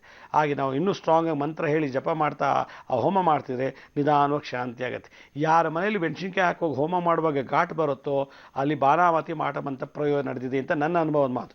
ಯಾರ ಮನೆಯಲ್ಲಿ ಎಷ್ಟೇ kg ಮೆಣಸಿನ್ಕಾಯಿನ ಆ ಹೋಮಕ್ಕೆ ಸುರಿದ್ರೂ ಕೂಡ ಸೌಹಾಕಾರದಲ್ಲಿ ಹೇಳುವಾಗ ನಾವು ಹಾಕಿದ್ರು ಕೂಡ ಘಾಟ್ ಬರಲಿಲ್ಲ ಅಂದರೆ ಅಲ್ಲಿ ತಂತ್ರ ಪ್ರಯೋಗ, ಪರಮಂತ್ರ ಪರಯಂತ್ರ ಪರತಂತ್ರ ಪ್ರಯೋಗಗಳಾಗಿದೆ ಅಥವಾ ಭೂತ ಪ್ರೇತಗಳ ಚೇಷ್ಟೆ ಆಗಿದೆ ಅಂತ ಅರ್ಥ. ಆ ರೀತಿ ಏನಾದ್ರು ನೀವು ಮನೆಯಲ್ಲಿ ಆ ಸಿಂಪ್ಟಮ್ಸ್ ಇತ್ತು ಅಂದರೆ ವರ್ಷಕ್ಕೊಂದ್ಸಲ ಈ ಪ್ರತ್ಯಂಗಿರ ಹೋಮ ಮಾಡಬೇಕು. ಇಲ್ಲ ನದಿ ದಡದಲ್ಲಿ, ಸಮುದ್ರದ ದಡದಲ್ಲಿ ಪ್ರತ್ಯಂಗಿರ ಹೋಮ ಮಾಡಿದ್ದೆ ಆದರೆ ಆ ಸ್ಮೆಲ್ಲು ನಿಮ್ಮ ಮನೆ ಒಳಗೆ ಬರುತ್ತಂತೆ. ನೋಡಿ, ಇದು ನಾ ಕಂಡಂಥ ಅನುಭವ. ಇಂಥ ಒಂದು ಕಂಪ್ಯೂಟರ್ ಯುಗದಲ್ಲಿ, ಈ ಸೈನ್ಸ್ ಮುಂದಿರುವಂಥ ಕಾಲದಲ್ಲಿ ಈ ಮಾಟ ಮಂತ್ರ ಮತ್ತು ಈ ಹೋಮದ ಬಗ್ಗೆ ಎಷ್ಟೋ ಜನ ನಂಬೋದೇ ಇಲ್ಲ. ನಾವು ಒಂದು ಕಡೆ ನದಿ ಕಡೆ ಹೋಮ ಮಾಡಿದರೆ ಅದೇ ಘಾಟಿನ ಸ್ಮೆಲ್ ಮನೆಗೆ ಬಂದು ನೋಡಿದ್ರೆ ಆ ಸ್ಮೆಲ್ ಒಳಗಿದೆ, ಆ ಮನೆ ಒಳಗಿದೆ. ಕಾರಣ ಆ ಒಂದು ಶಕ್ತಿಯ ಪ್ರಯೋಗ. ಹೀಗೆ ನಾನು ಹೋಗ್ತಾ ಮುಂದಿನ ಸಂಚಿಕೆಗಳಲ್ಲಿ ಪ್ರತ್ಯಂಗಿರ ಆರಾಧನೆ ಮತ್ತು ಮಂತ್ರ ಮುದ್ರೆಗಳನ್ನು ನಿಮ್ಮೊಂದಿಗೆ ಹಂಚಿಕೊಳ್ಳಕ್ಕೆ ಇಷ್ಟಪಡ್ತೀನಿ. ಈಗ ಒಂದಿಷ್ಟು ಪತ್ರಗಳತ್ತ ಗಮನ ಹರಿಸೋಣ. ರಾಯಚೂರಿನಿಂದ ಕೃಷ್ಣಮೂರ್ತಿ ಶೆಟ್ಟಿ ಅವರು ಪತ್ರವನ್ನ ಬರೆದಿದ್ದಾರೆ. ಮಗನ ಆರೋಗ್ಯದ ಬಗ್ಗೆ ಕೇಳಬೇಕು ಅಂತ ಹೇಳ್ತಿದ್ದಾರೆ. ಅವರ ಪ್ರಶ್ನೆ ಏನು ನೋಡೋಣ. ಗುರುಜಿ, ಕೃಷ್ಣಮೂರ್ತಿ ಅವರು ಹೇಳ್ತಿದ್ದಾರೆ, ಮಗ ಶಿವಶಂಕರ್ ಬಗ್ಗೆ ಕೇಳಬೇಕಾಗಿದೆ. 2006ನೇ ಇಸವಿಯಲ್ಲಿ ಜನನ ಅಂತ ಹೇಳಿದ್ದಾರೆ. ಸದಾಕಾಲ ಇವನಿಗೆ ಕಿವಿ ಸೋರುತ್ತೆ ಹಾಗೂ ಕಿವಿ ಸ್ವಲ್ಪ ಕೇಳ್ತಾನೂ ಇಲ್ಲ. ಇತ್ತೀಚೆಗೆ ಏನ್ ಮಾಡ್ಬೇಕು ಅನ್ನೋ ತೋಚಲ್ಲ. ಇನ್ನ ಈ ಹಿಂದೆ ಅಷ್ಟೇ ನಾವು ಡಾಕ್ಟರ್ ಬಳಿ ತಪಾಸಣೆ ಮಾಡಿಸಿದಾಗ 3 ವರ್ಷದಿಂದ HIV ಸೋಂಕು ಇದೆ ಅಂತ ಹೇಳಿದ್ದಾರೆ. ದಯವಿಟ್ಟು ಯಾವುದಾದ್ರೂ ಒಂದು ಪರಿಹಾರವನ್ನ ಸೂಚಿಸ್ಕೊಡಿ ನಮಗೆ ಅಂತ ಕೇಳ್ತಿದ್ದಾರೆ. ಚಿಕ್ಕ ವಯಸ್ಸಿಗೆ ಈ HIV ಸೋಂಕು ಬಂದಿರೋದು ಬಹಳ ಒಂದು ಗಂಭೀರವಾದಂಥ ವಿಶೇಷವಾದಂಥ ಇದು ಕಾಯಿಲೆ. ಮತ್ತು ಕಿವಿ ನೋವು ಅಂತ ಹೇಳ್ತಾ ಇದ್ದಾರೆ. ಕಿವಿ ನೋವಿಗೆ ಈ ಪ್ರಾಣ ಮುದ್ರೆನ ಮಾಡಿ ದಿನನಿತ್ಯ ಅಂದರೆ ಹೆಬ್ಬೆಟ್ ಮೇಲೆ ಕಿರು ಬೆರಳು ಮತ್ತು ಉಂಗುರದ ಬೆರಳನ್ನು ಹೀಗೆ ಜೋಡಿಸ್ಬಿಟ್ಟು ಉಳಿದ 2 ಬೆರಳುಗಳನ್ನು ಅಂದರೆ ತೋರು ಬೆರಳು ಮತ್ತು ಮಧ್ಯದ ಬೆರಳನ್ನು ಸ್ಟ್ರೈಟಾಗಿ ನಿಲ್ಲಿಸಿದ್ರೆ ಇದಕ್ಕೆ ಪ್ರಾಣ ಮುದ್ರಾ ಅಂತ ಕರೀತಾರೆ. ಇದನ್ನು ಮಾಡೋದ್ರಿಂದ ಕಿವಿಗೆ ಸಂಬಂಧಪಟ್ಟಂತೆ ಏನೇ ತೊಂದರೆಗಳು ಕೂಡ ನಿವಾರಣೆ ಆಗುತ್ತೆ. ಈ HIV ಅನ್ನೋದ್ರ ಬಗ್ಗೆ ನೀವು ಒಂದು ಸಲ ರಿಪೋರ್ಟ್ ತೊಗೊಂಬಂದು ನನ್ನನ್ನು ಮೀಟ್ ಮಾಡಿದ್ದೆ ಆದರೆ ಅದಕ್ಕೆ ರೂಟ್ ಕಾಸ್ ಏನು ಅಂತ ನಾವು ಪತ್ತೆ ಹಚ್ಬೋದು. ಅದಕ್ಕೆ ಆದಂಥ ಕೆಲವು ಥೆರಪಿ ಇದೆ. ಅದನ್ನು ನೀವು ಒಂದು 3-6 ತಿಂಗಳು ನೀವು ಉಪಯೋಗಿಸಿದ್ದೆ ಆದರೆ ಖಂಡಿತ ಅದು ಗುಣ ಮಾಡ್ಬೋದು. ಇದ್ರ ಜೊತೆಗೆ ಬೇವಿನ ಮರಕ್ಕೆ ಪ್ರದಕ್ಷಿಣೆ ಮಾಡಲಿ, ಮುದ್ರೆ ಇಟ್ಕೊಂಡು ಈ ಪ್ರಾಣ ಮುದ್ರೆಯನ್ನು ಇಟ್ಕೊಂಡು ಬೇವಿನ ಮರಕ್ಕೆ ಪ್ರದಕ್ಷಿಣೆ ಮಾಡಿದ್ರೆ ಈ ಏಡ್ಸ್ಗೆ ಸಂಬಂಧಪಟ್ಟಂಥ ವೈರಸ್ ಕೂಡ ಅದನ್ನು ನಿವಾರಣೆ ಆಗುತ್ತೆ ಅಂತ ಒಂದು ಕಡೆ ಉಲ್ಲೇಖನ ಇದೆ. ಆದ್ದರಿಂದ ನೀವು ಇದನ್ನು ಬೇವಿನ ಮರಕ್ಕೆ ಈ ಮುದ್ರೆ ಧಾರಣೆ ಮಾಡಿ ಬೇವಿನ ಮರಕ್ಕೆ ದಿನನಿತ್ಯ ಪ್ರದಕ್ಷಿಣೆ ಮಾಡಕ್ಕೆ ಹೇಳಿ, ನಿಮ್ಮ ಮಗನಿಗೆ ಖಂಡಿತ ಗುಣ ಆಗುತ್ತೆ. ಒಮ್ಮೆ ನೀವು ಭೇಟಿ ಮಾಡಿ ಆ ಸಂದರ್ಭದಲ್ಲಿ ನಾನು ಕೆಲವೊಂದು ಮೆಡಿಷನ್ ಮಾಡ್ಕೊಳ್ಳೋದು ಹೇಗೆ ಮತ್ತು ಅದನ್ನು ಕ್ಯೂರ್ ಮಾಡೋ ಮೆಥಡ್ ಹೇಗೆ ಅನ್ನೋದನ್ನು ಮುದ್ರೆ ಮತ್ತು ಕೆಲವು ಮಂತ್ರಗಳಿದೆ, ಅದನ್ನು ನಾನು ನಿಮಗೆ ಹೇಳ್ಕೊಡ್ತೀನಿ. ಖಂಡಿತ ಗುಣ ಆಗುತ್ತೆ. ಇನ್ನೊಂದು ಪತ್ರದತ್ತ ಗಮನ ಹರಿಸೋಣ. ಸುಬ್ರಹ್ಮಣ್ಯ ನಗರದಿಂದ ಬೆಂಗಳೂರಿಂದ ಈ ಒಂದು ಪತ್ರ ಬಂದಿದೆ. ಪ್ರಶ್ನೆ ಏನು ನೋಡೋಣ. ಗುರುಜಿ, ಸುಬ್ರಹ್ಮಣ್ಯ ನಗರದಿಂದ ಈ ಒಂದು ಪತ್ರ ಬಂದಿದೆ. ಚೈತ್ರ ಬಗ್ಗೆ ಕೇಳಬೇಕು ಅಂತ ಹೇಳ್ತಾ ಇದ್ದಾರೆ. ಎಡ ಹಸ್ತದಲ್ಲಿ ಮಂಗಳವಾರ, ಗುರುವಾರ ಹಾಗೂ ಭಾನುವಾರ ಅಷ್ಟಮಿ ದಿನದಂದು ಹೀಗೆ 1.5 ತಿಂಗಳಿನಿಂದ ರಕ್ತ ಸಂಚಾರ ಇರೋದಿಲ್ಲ ಸರಿಯಾಗಿ ಅಂತ ಹೇಳ್ತಿದ್ದಾರೆ. ಆದ್ರಿಂದ ಮೈಯೆಲ್ಲ ನೋವಾಗುತ್ತೆ, ಇನ್ನು ಹುಳು ಹರಿದಂತೆ ಆಗುತ್ತೆ ಅಂತ ಕೂಡ ತಿಳಿಸಿದ್ದಾರೆ. ಈಗ ನನ್ನ ಮಗಳ ಕಾಲಿಗೆ ಕೂಡ ಊತ ಬಂದಿದ್ದು ಮೆಡಿಸಿನ್ ತಗೊಳ್ತಾ ಇದ್ದಾಳೆ, ಆದ್ರೂ ಕೂಡ ಪ್ರಯೋಜನ ಆಗಿಲ್ಲ. ಆಕೆಗೀಗ 21 ವರ್ಷ, ನಡೆದಾಡಕ್ಕೆ ತುಂಬಾ ಕಷ್ಟವನ್ನ ಅನುಭವಿಸ್ತಿದ್ದಾಳೆ. ಯಾಕಾಗಿ ನನಗೆ ಹಾಗೂ ನನ್ನ ಮಗಳಿಗೆ ಈ ರೀತಿ ಸಮಸ್ಯೆ ಬರ್ತಿದೆ? ಬೆಡ್ ಪೇಷಂಟ್ ಆಗಿ ನಾನು ಇರಕ್ಕಾಗೋದಿಲ್ಲ. ಆಕೆಯ ಜೀವನದ ಒಂದು ಜವಾಬ್ದಾರಿ ನನ್ನ ಮೇಲಿದೆ. ನಾವಿಬ್ರು ಗುಣಕಾರಿಯಾಗಲು ಯಾವುದಾದ್ರೂ ಒಂದು ಉಪಯುಕ್ತಕರವಾದಂತಹ ಮಂತ್ರ ಹಾಗೂ ಮುದ್ರೆ ಸೂಚಿಸಿ ಅಂತ ಹೇಳಿದ್ದಾರೆ. ಇದು ಡಾಕ್ಟ್ರಿಗೆಲ್ಲ ಹೋಗಿ ತೋರಿಸಿದ್ರೆ ಏನೂ ಇಲ್ಲ ಅಂತ ಹೇಳ್ತಾರೆ. ಅವ್ರು ಏನೋ ಟ್ರೀಟ್ಮೆಂಟ್ ಮಾಡ್ಬೋದು ಅಥವಾ ಅದು ಎಲೆಕ್ಟ್ರಿಕ್ ಪವರ್ ಕೊಟ್ಟು ಅದು ಸರಿ ಮಾಡಬೇಕು ಅಂತ ಎಷ್ಟೋ ಜನಕ್ಕೆ ಇದು ಮಾಡ್ತಾರೆ. ನಮ್ಮ ಬೆರಳಿನ ಅದು ಎಡಗೈ ಬೆರಳಿಗೆ ಯಾವ್ದಾದ್ರು ಒಂದು ಉಗುರು ತೊಗೊಂಡು ಉಗುರು ಕಟ್ ಮಾಡಿ ಬಿಸಾಕಿದ್ರೆ ಆ ಉಗುರನ್ನ ತೊಗೊಂಡು ಮಂತ್ರ ಪ್ರಯೋಗ ಮಾಡಿದರೆ ಆ ಎಡಗೈಗೆ ಅದು ಅಷ್ಟಮಿ ದಿವಸವೇ ಅಥವಾ ಹುಣ್ಣಿಮೆ ಅಮಾವಾಸ್ಯೆ ದಿವಸ ಆ ರಕ್ತರ ಸಂಚಾರ ಆಗೋದಿಲ್ಲ, ಬೆಂಡಂಗೆ ಆಗಿಬಿಡುತ್ತೆ, ಎಳ್ತಾ ಬರುತ್ತೆ. ಹುಣ್ಣಿಮೆ ಅಥವಾ ಅಮಾವಾಸ್ಯೆ ಆದಮೇಲೆ ಅಥವಾ ಅಷ್ಟಮಿ ಆದಮೇಲೆ ಅವರು ಸರಿ ಹೋಗ್ತಾರೆ. ಹಾಗೆ ಈ ಅಷ್ಟಮಿ ದಿವಸನೇ ಮಂತ್ರ ಪ್ರಯೋಗ ಮಾಡಿದರೆ ಆ ದಿನವೇ ಅದು ಪ್ರಯೋಗ ಶರೀರದ ಮೇಲೆ ಭಾಳ ಜೋರಾಗಿ ಪ್ರಭಾವ ಬೀರುತ್ತೆ. ಆದ್ದರಿಂದ ನೀವೇನು ಮಾಡಬೇಕು, ಗೋಪೂಜೆ ಮಾಡಿ, ಗೋವಿನ ಹಸುವಿನ ಬಾಲ ಇಟ್ಕೊಂಡು ಒಂದು ಸಲ ನಮಸ್ಕಾರ ಮಾಡಿ ಗೋಪೂಜೆ ಮಾಡ್ತಾ ನಿಮಗೆ ತಿಳಿದ ರೀತಿಯಲ್ಲಿ ಗೋಪೂಜೆ ಮಾಡಿ. ಇದ್ರ ಜೊತೆಗೆ ನೀವು ಏನು ಮಾಡಿ, ಶಂಖ ಮುದ್ರೆಯನ್ನು ಧಾರಣೆ ಮಾಡಿ. ನೋಡಿ, ಈ ಶಂಖ ಮುದ್ರೆಯನ್ನು ನಮ್ಮ ಬಲಗೈ ಮಧ್ಯದ ಭಾಗದ ಅಂಗೈ ಮೇಲೆ ಎಡಗೈ ಹೆಬ್ಬೆಟ್ಟನ್ನು ಇಟ್ಟು ಆ ಎಡಗೈ ಹೆಬ್ಬೆಟ್ಟನ್ನು ನಾವು ಬಲಗೈನ ಉಳಿದ 4 ಬೆರಳುಗಳಿಂದ ಜೋಡಿಸಿ ಹೆಬ್ಬೆಟ್ಟನ್ನು ಎಡಗೈನ ಈ ಉಂಗುರದ ಬೆರಳಿಗೆ ಟಚ್ ಮಾಡಿಬಿಟ್ರೆ ಇದಕ್ಕೆ ಶಂಖ ಮುದ್ರೆ, ಪೂರ್ಣ ಶಂಖ ಮುದ್ರಾ. ಈ ಶಂಖ ಮುದ್ರನ್ನು ಧಾರಣೆ ಮಾಡಿ ಓಂ ನಮೋ ಭಗವತೆ ವಾಸುದೇವಾಯ ಅನ್ನೋ ಮಂತ್ರ ಜಪ ಮಾಡಿ, ಅಥವಾ ನೀವು ವಿಷ್ಣು ಸಂಬಂಧಪಟ್ಟಂಥ ಯಾವ್ದಾದ್ರು ಮಂತ್ರ ಹೇಳಿ, ಇಲ್ಲ ವಿಷ್ಣು ಸಹಸ್ರನಾಮ ಹೇಳಿ ಇದಿಟ್ಕೊಂಡು ಖಂಡಿತ ನಿಮ್ಗೆ 3 ದಿನದಲ್ಲಿ ಕ್ಯೂರ್ ಆಗಿಬಿಡುತ್ತೆ. ಭಾಳ ವಿಶೇಷವಾದದ್ದು ಇದು ತಂತ್ರ ಪ್ರಯೋಗ. ಆದ್ದರಿಂದ ಗಾಬರಿ ಆಗುವಂಥ ಅವಶ್ಯಕತೆ ಇಲ್ಲ. ಉಗುರಿಂದ ಮಾಡಿರ್ತಾರೆ ಇದೆಲ್ಲ, ಮತ್ತು ಬೆರಳಿನ ರಕ್ತ ತೊಗೊಂಡಿರ್ತಾರೆ, ಯಾವುದೋ ಒಂದು ರೂಪದಲ್ಲಿ ಮಾಡ್ತಾರೆ ಆದ್ರೆ ಜನ. ಆದರೆ ಇದು ಜಾಸ್ತಿ ನಿಮಗೆ ಪರಿಣಾಮ ಬೀಳೋದು ಈ ಶಂಖಮುದ್ರೆ. ಇದನ್ನು ಮಾಡಿ ವಿಷ್ಣು ಸಹಸ್ರನಾಮ ಅಥವಾ ಓಂ ನಮೋ ಭಗವತೆ ವಾಸುದೇವಾಯ ಅನ್ನೋ ಮಂತ್ರ ಹೇಳ್ತಾ ದಿನನಿತ್ಯ ಮಾಡಿ, ಬೆಳಗ್ಗೆ ಮಧ್ಯ ಮತ್ತು ರಾತ್ರಿ ತ್ರಿಕಾಲ, ಬೆಳಗ್ಗೆ ಮಧ್ಯಾಹ್ನ ರಾತ್ರಿ ಖಾಲಿ ಹೊಟ್ಟೆಲಿ ಮಾಡಿ, ಖಂಡಿತ 3 ಅಥವಾ 4 ದಿನ ಒಳ್ಳೆ ರಿಸಲ್ಟ್ ಸಿಗುತ್ತೆ. ವೀಕ್ಷಕರು ಒಬ್ರು ಕಾಲರ್ ಇದ್ದಾರೆ ಲೈನ್ ನಲ್ಲಿ, ಬನ್ನಿ ಮಾತಾಡ್ಸೋಣ. ಹಲೋ ಹಲೋ ನಮಸ್ತೆ.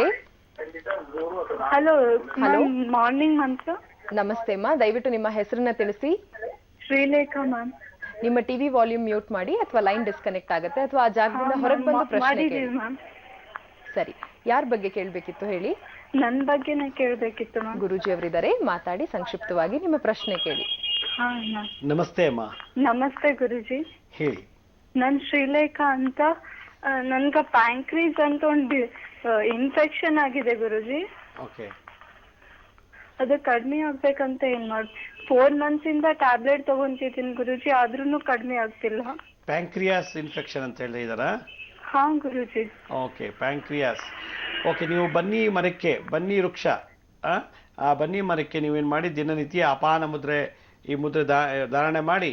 ಯಾಕೆಂದರೆ ಪ್ಯಾಂಕ್ರಿಯಾಗಿ ಇನ್ಫೆಕ್ಷನ್ ಆಗಿದೆ ಅಂದರೆ ಡಯಾಬಿಟಿಸ್ಗೂ ಬರೋ ಸಾಧ್ಯತೆ ಉಂಟು.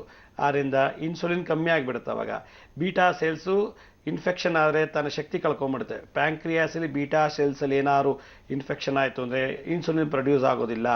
ಅದರಿಂದ ಡಯಾಬಿಟಿಕ್ ಬರೋಕ್ಕೆ ಮುಂಚೆನೇ ನೀವು ಈ ಅಪಾನ ಮುದ್ರೆನ ಇಟ್ಕೊಂಡು ಬನ್ನಿ ಮರಕ್ಕೆ ಓಂ ಹ್ರೀಂ ಪಶುಪತಯೇ ರೋಗನಾಶಾಯ ಫಟ್, ಓಂ ಹ್ರೀಂ ಪಶುಪತಯೇ ರೋಗನಾಶಾಯ ಫಟ್ ಅಂತ ಮಂತ್ರ ಹೇಳ್ಕೊಂಡು ದಿನನಿತ್ಯ 108 ಸುತ್ತು ಪ್ರದಕ್ಷಿಣೆ ಮಾಡಿ.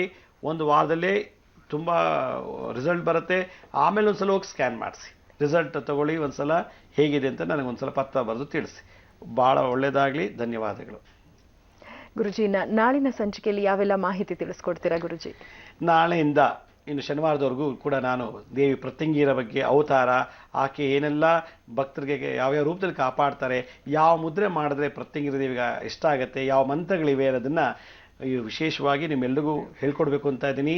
ಆದ್ದರಿಂದ ನಾವು ಹೇಳ್ಕೊಡುವಂಥ ಮುದ್ರೆ ಮಂತ್ರಗಳನ್ನು ಪ್ರತಿನಿತ್ಯ ಮಾಡಿದ್ದೇ ಆದರೆ ನೀವು ಯಾವುದೇ ಮಾಟ ಮಂತ್ರ ತಂತ್ರ ವಿದ್ಯೆ ಇದ್ರೂ ಕೂಡ ಅದರಿಂದ ನೀವು ಮುಕ್ತರಾಗ್ಬೋದು. ಸುಮ್ಮನೆ ಗಾಬರಿಯಿಂದ ಡಾಕ್ಟರ್ ಹತ್ರ ಹೋಗೋ ಅವಶ್ಯಕತೆ ಇಲ್ಲ, ಅಥವಾ ಭಾಳ ಗಾಬರಿಯಿಂದ ಜ್ಯೋತಿಷ್ಯ ಹತ್ರ ಹೋಗೋ ಅವಶ್ಯಕತೆ ಇಲ್ಲ. ಈ ಮನೇಲಿ ಹೆಂಗಾಗ್ತಿದೆ ಬಿಟ್ಟು ಈ ಮನೆ ಖಾಲಿ ಮಾಡ್ಕೊಂಡು ಇನ್ನೂ ಮನೆಗೆ ಹೋಗೋ ಅವಶ್ಯಕತೆ ಇಲ್ಲ. ಅದರಿಂದ ಫಸ್ಟು ನೀವು ಮನೇಲೇ ನೀವೇ ಒಬ್ಬ ಮಂತ್ರವಾದಿ ಥರ, ಯಾಕೆ ನೀವು ಅದನ್ನು ನೀವು ಮಂತ್ರ ಕಲಿತು ಮುದ್ರೆ ಕಲಿತು ನಿಮಗೆ ಬಂದರೆ ಎಲ್ಲ ಸಮಸ್ಯೆಗಳು ನಿವಾರಣೆ ಆಗಬಾರ್ದು ಅಂತ ನಾನಿಷ್ಟ. ಪ್ರತಿಯೊಬ್ಬರು ಮನೆಯಲ್ಲೂ ಕೂಡ ಒಬ್ಬೊಬ್ಬ ಮಂತ್ರವಾದಿ ಇರಬೇಕು. ಹೇಗೆ ನಿಮಗೆ ಬರೋ ಕಷ್ಟಗಳ ನಿವಾರಣೆ ಮಾಡ್ಕೊಳ್ಳೋಕ್ಕೋಸ್ಕರನಾದರೂ ಒಬ್ಬರ ಮನೇಲಿ ಒಬ್ಬ ಮಂತ್ರವಾದಿ ಇರಬೇಕು ಅಂತ ನನ್ನ ಬಯಕೆ. ಆದ್ದರಿಂದ ಪ್ರತಿಯೊಬ್ಬರ ಮನೆಯಲ್ಲೂ ನಾಳೆಯಿಂದ ನಾನು ಶನಿವಾರದವರೆಗೂ ಪ್ರತ್ಯಂಗಿರ ದೇವಿ ಬಗ್ಗೆ ಮಾತಾಡ್ತೀನಿ. ಹಲವಾರು ಮುದ್ರೆಗಳನ್ನು ಮಂತ್ರಗಳನ್ನು ತಿಳಿಸ್ಕೊಡ್ತೀನಿ. ಇದು ವಿಶೇಷವಾದಂಥ ವಿದ್ಯೆ. ಈ ತಂತ್ರಗಳನ್ನು ನೀವು ಮನೆಯಲ್ಲಿ ಪ್ರಯೋಗ ಮಾಡ್ಕೊಂಡಿದ್ದೆ ಆದರೆ ನೀವು ಬದುಕಿರೋವರೆಗೂ ಅಥವಾ ನೀವು ವಾಸ ಮಾಡೋ ಮನೆಗೂ ಕೂಡ ಯಾವುದೇ ರೀತಿ ಯಾವುದೇ ಮಂತ್ರತಂತ್ರಗಳಿಂದ ಬಾಧೆ ಬರೋದಿಲ್ಲ. ಖಂಡಿತ ಗುರುಜಿ, ಸಾಕಷ್ಟು ವಿಶೇಷ ಮಾಹಿತಿಯನ್ನ ತಿಳಿಸ್ಕೊಟ್ರಿ. ನೀವು ಹೇಳಿದಂತೆ ಪ್ರತಿಯೊಬ್ಬರು ನಾವು ಫಾಲೋ ಮಾಡುವಂತ ಒಂದು ಆಸೆಯನ್ನ ಹೊತ್ತಿದ್ದೀವಿ. ನೇರ ಪ್ರಸಾರ ಕಾರ್ಯಕ್ರಮಕ್ಕೆ ಆಗಮಿಸಿ ಇಷ್ಟೆಲ್ಲ ಉಪಯುಕ್ತಕರವಾದಂತಹ ಮಾಹಿತಿಯನ್ನ ಹಂಚಿಕೊಂಡಿದ್ದಕ್ಕಾಗಿ ಧನ್ಯವಾದಗಳು ತಮಗೆ. ಸಾಯಿರಾಮ್. ವೀಕ್ಷಕರೇ, ಹೋಗಿ ಬರೋ ಸಮಯ ಆಗಿದೆ. ಮತ್ತೆ ಭೇಟಿಯಾಗೋಣ ನಾಳೆ ಬೆಳಗ್ಗೆ ಸರಿಯಾಗಿ 8:30ಕ್ಕೆ ನಿಮ್ಮೆಲ್ಲರ ನೆಚ್ಚಿನ ಅಚ್ಚುಮೆಚ್ಚಿನ ಕೋಲ್ಗೇಟ್ ಮಾರ್ನಿಂಗ್ ಮಂತ್ರ ವಿಶೇಷ ಕಾರ್ಯಕ್ರಮದಲ್ಲಿ. ಅಲ್ಲಿವರೆಗೂ ವಂದನೆಗಳು.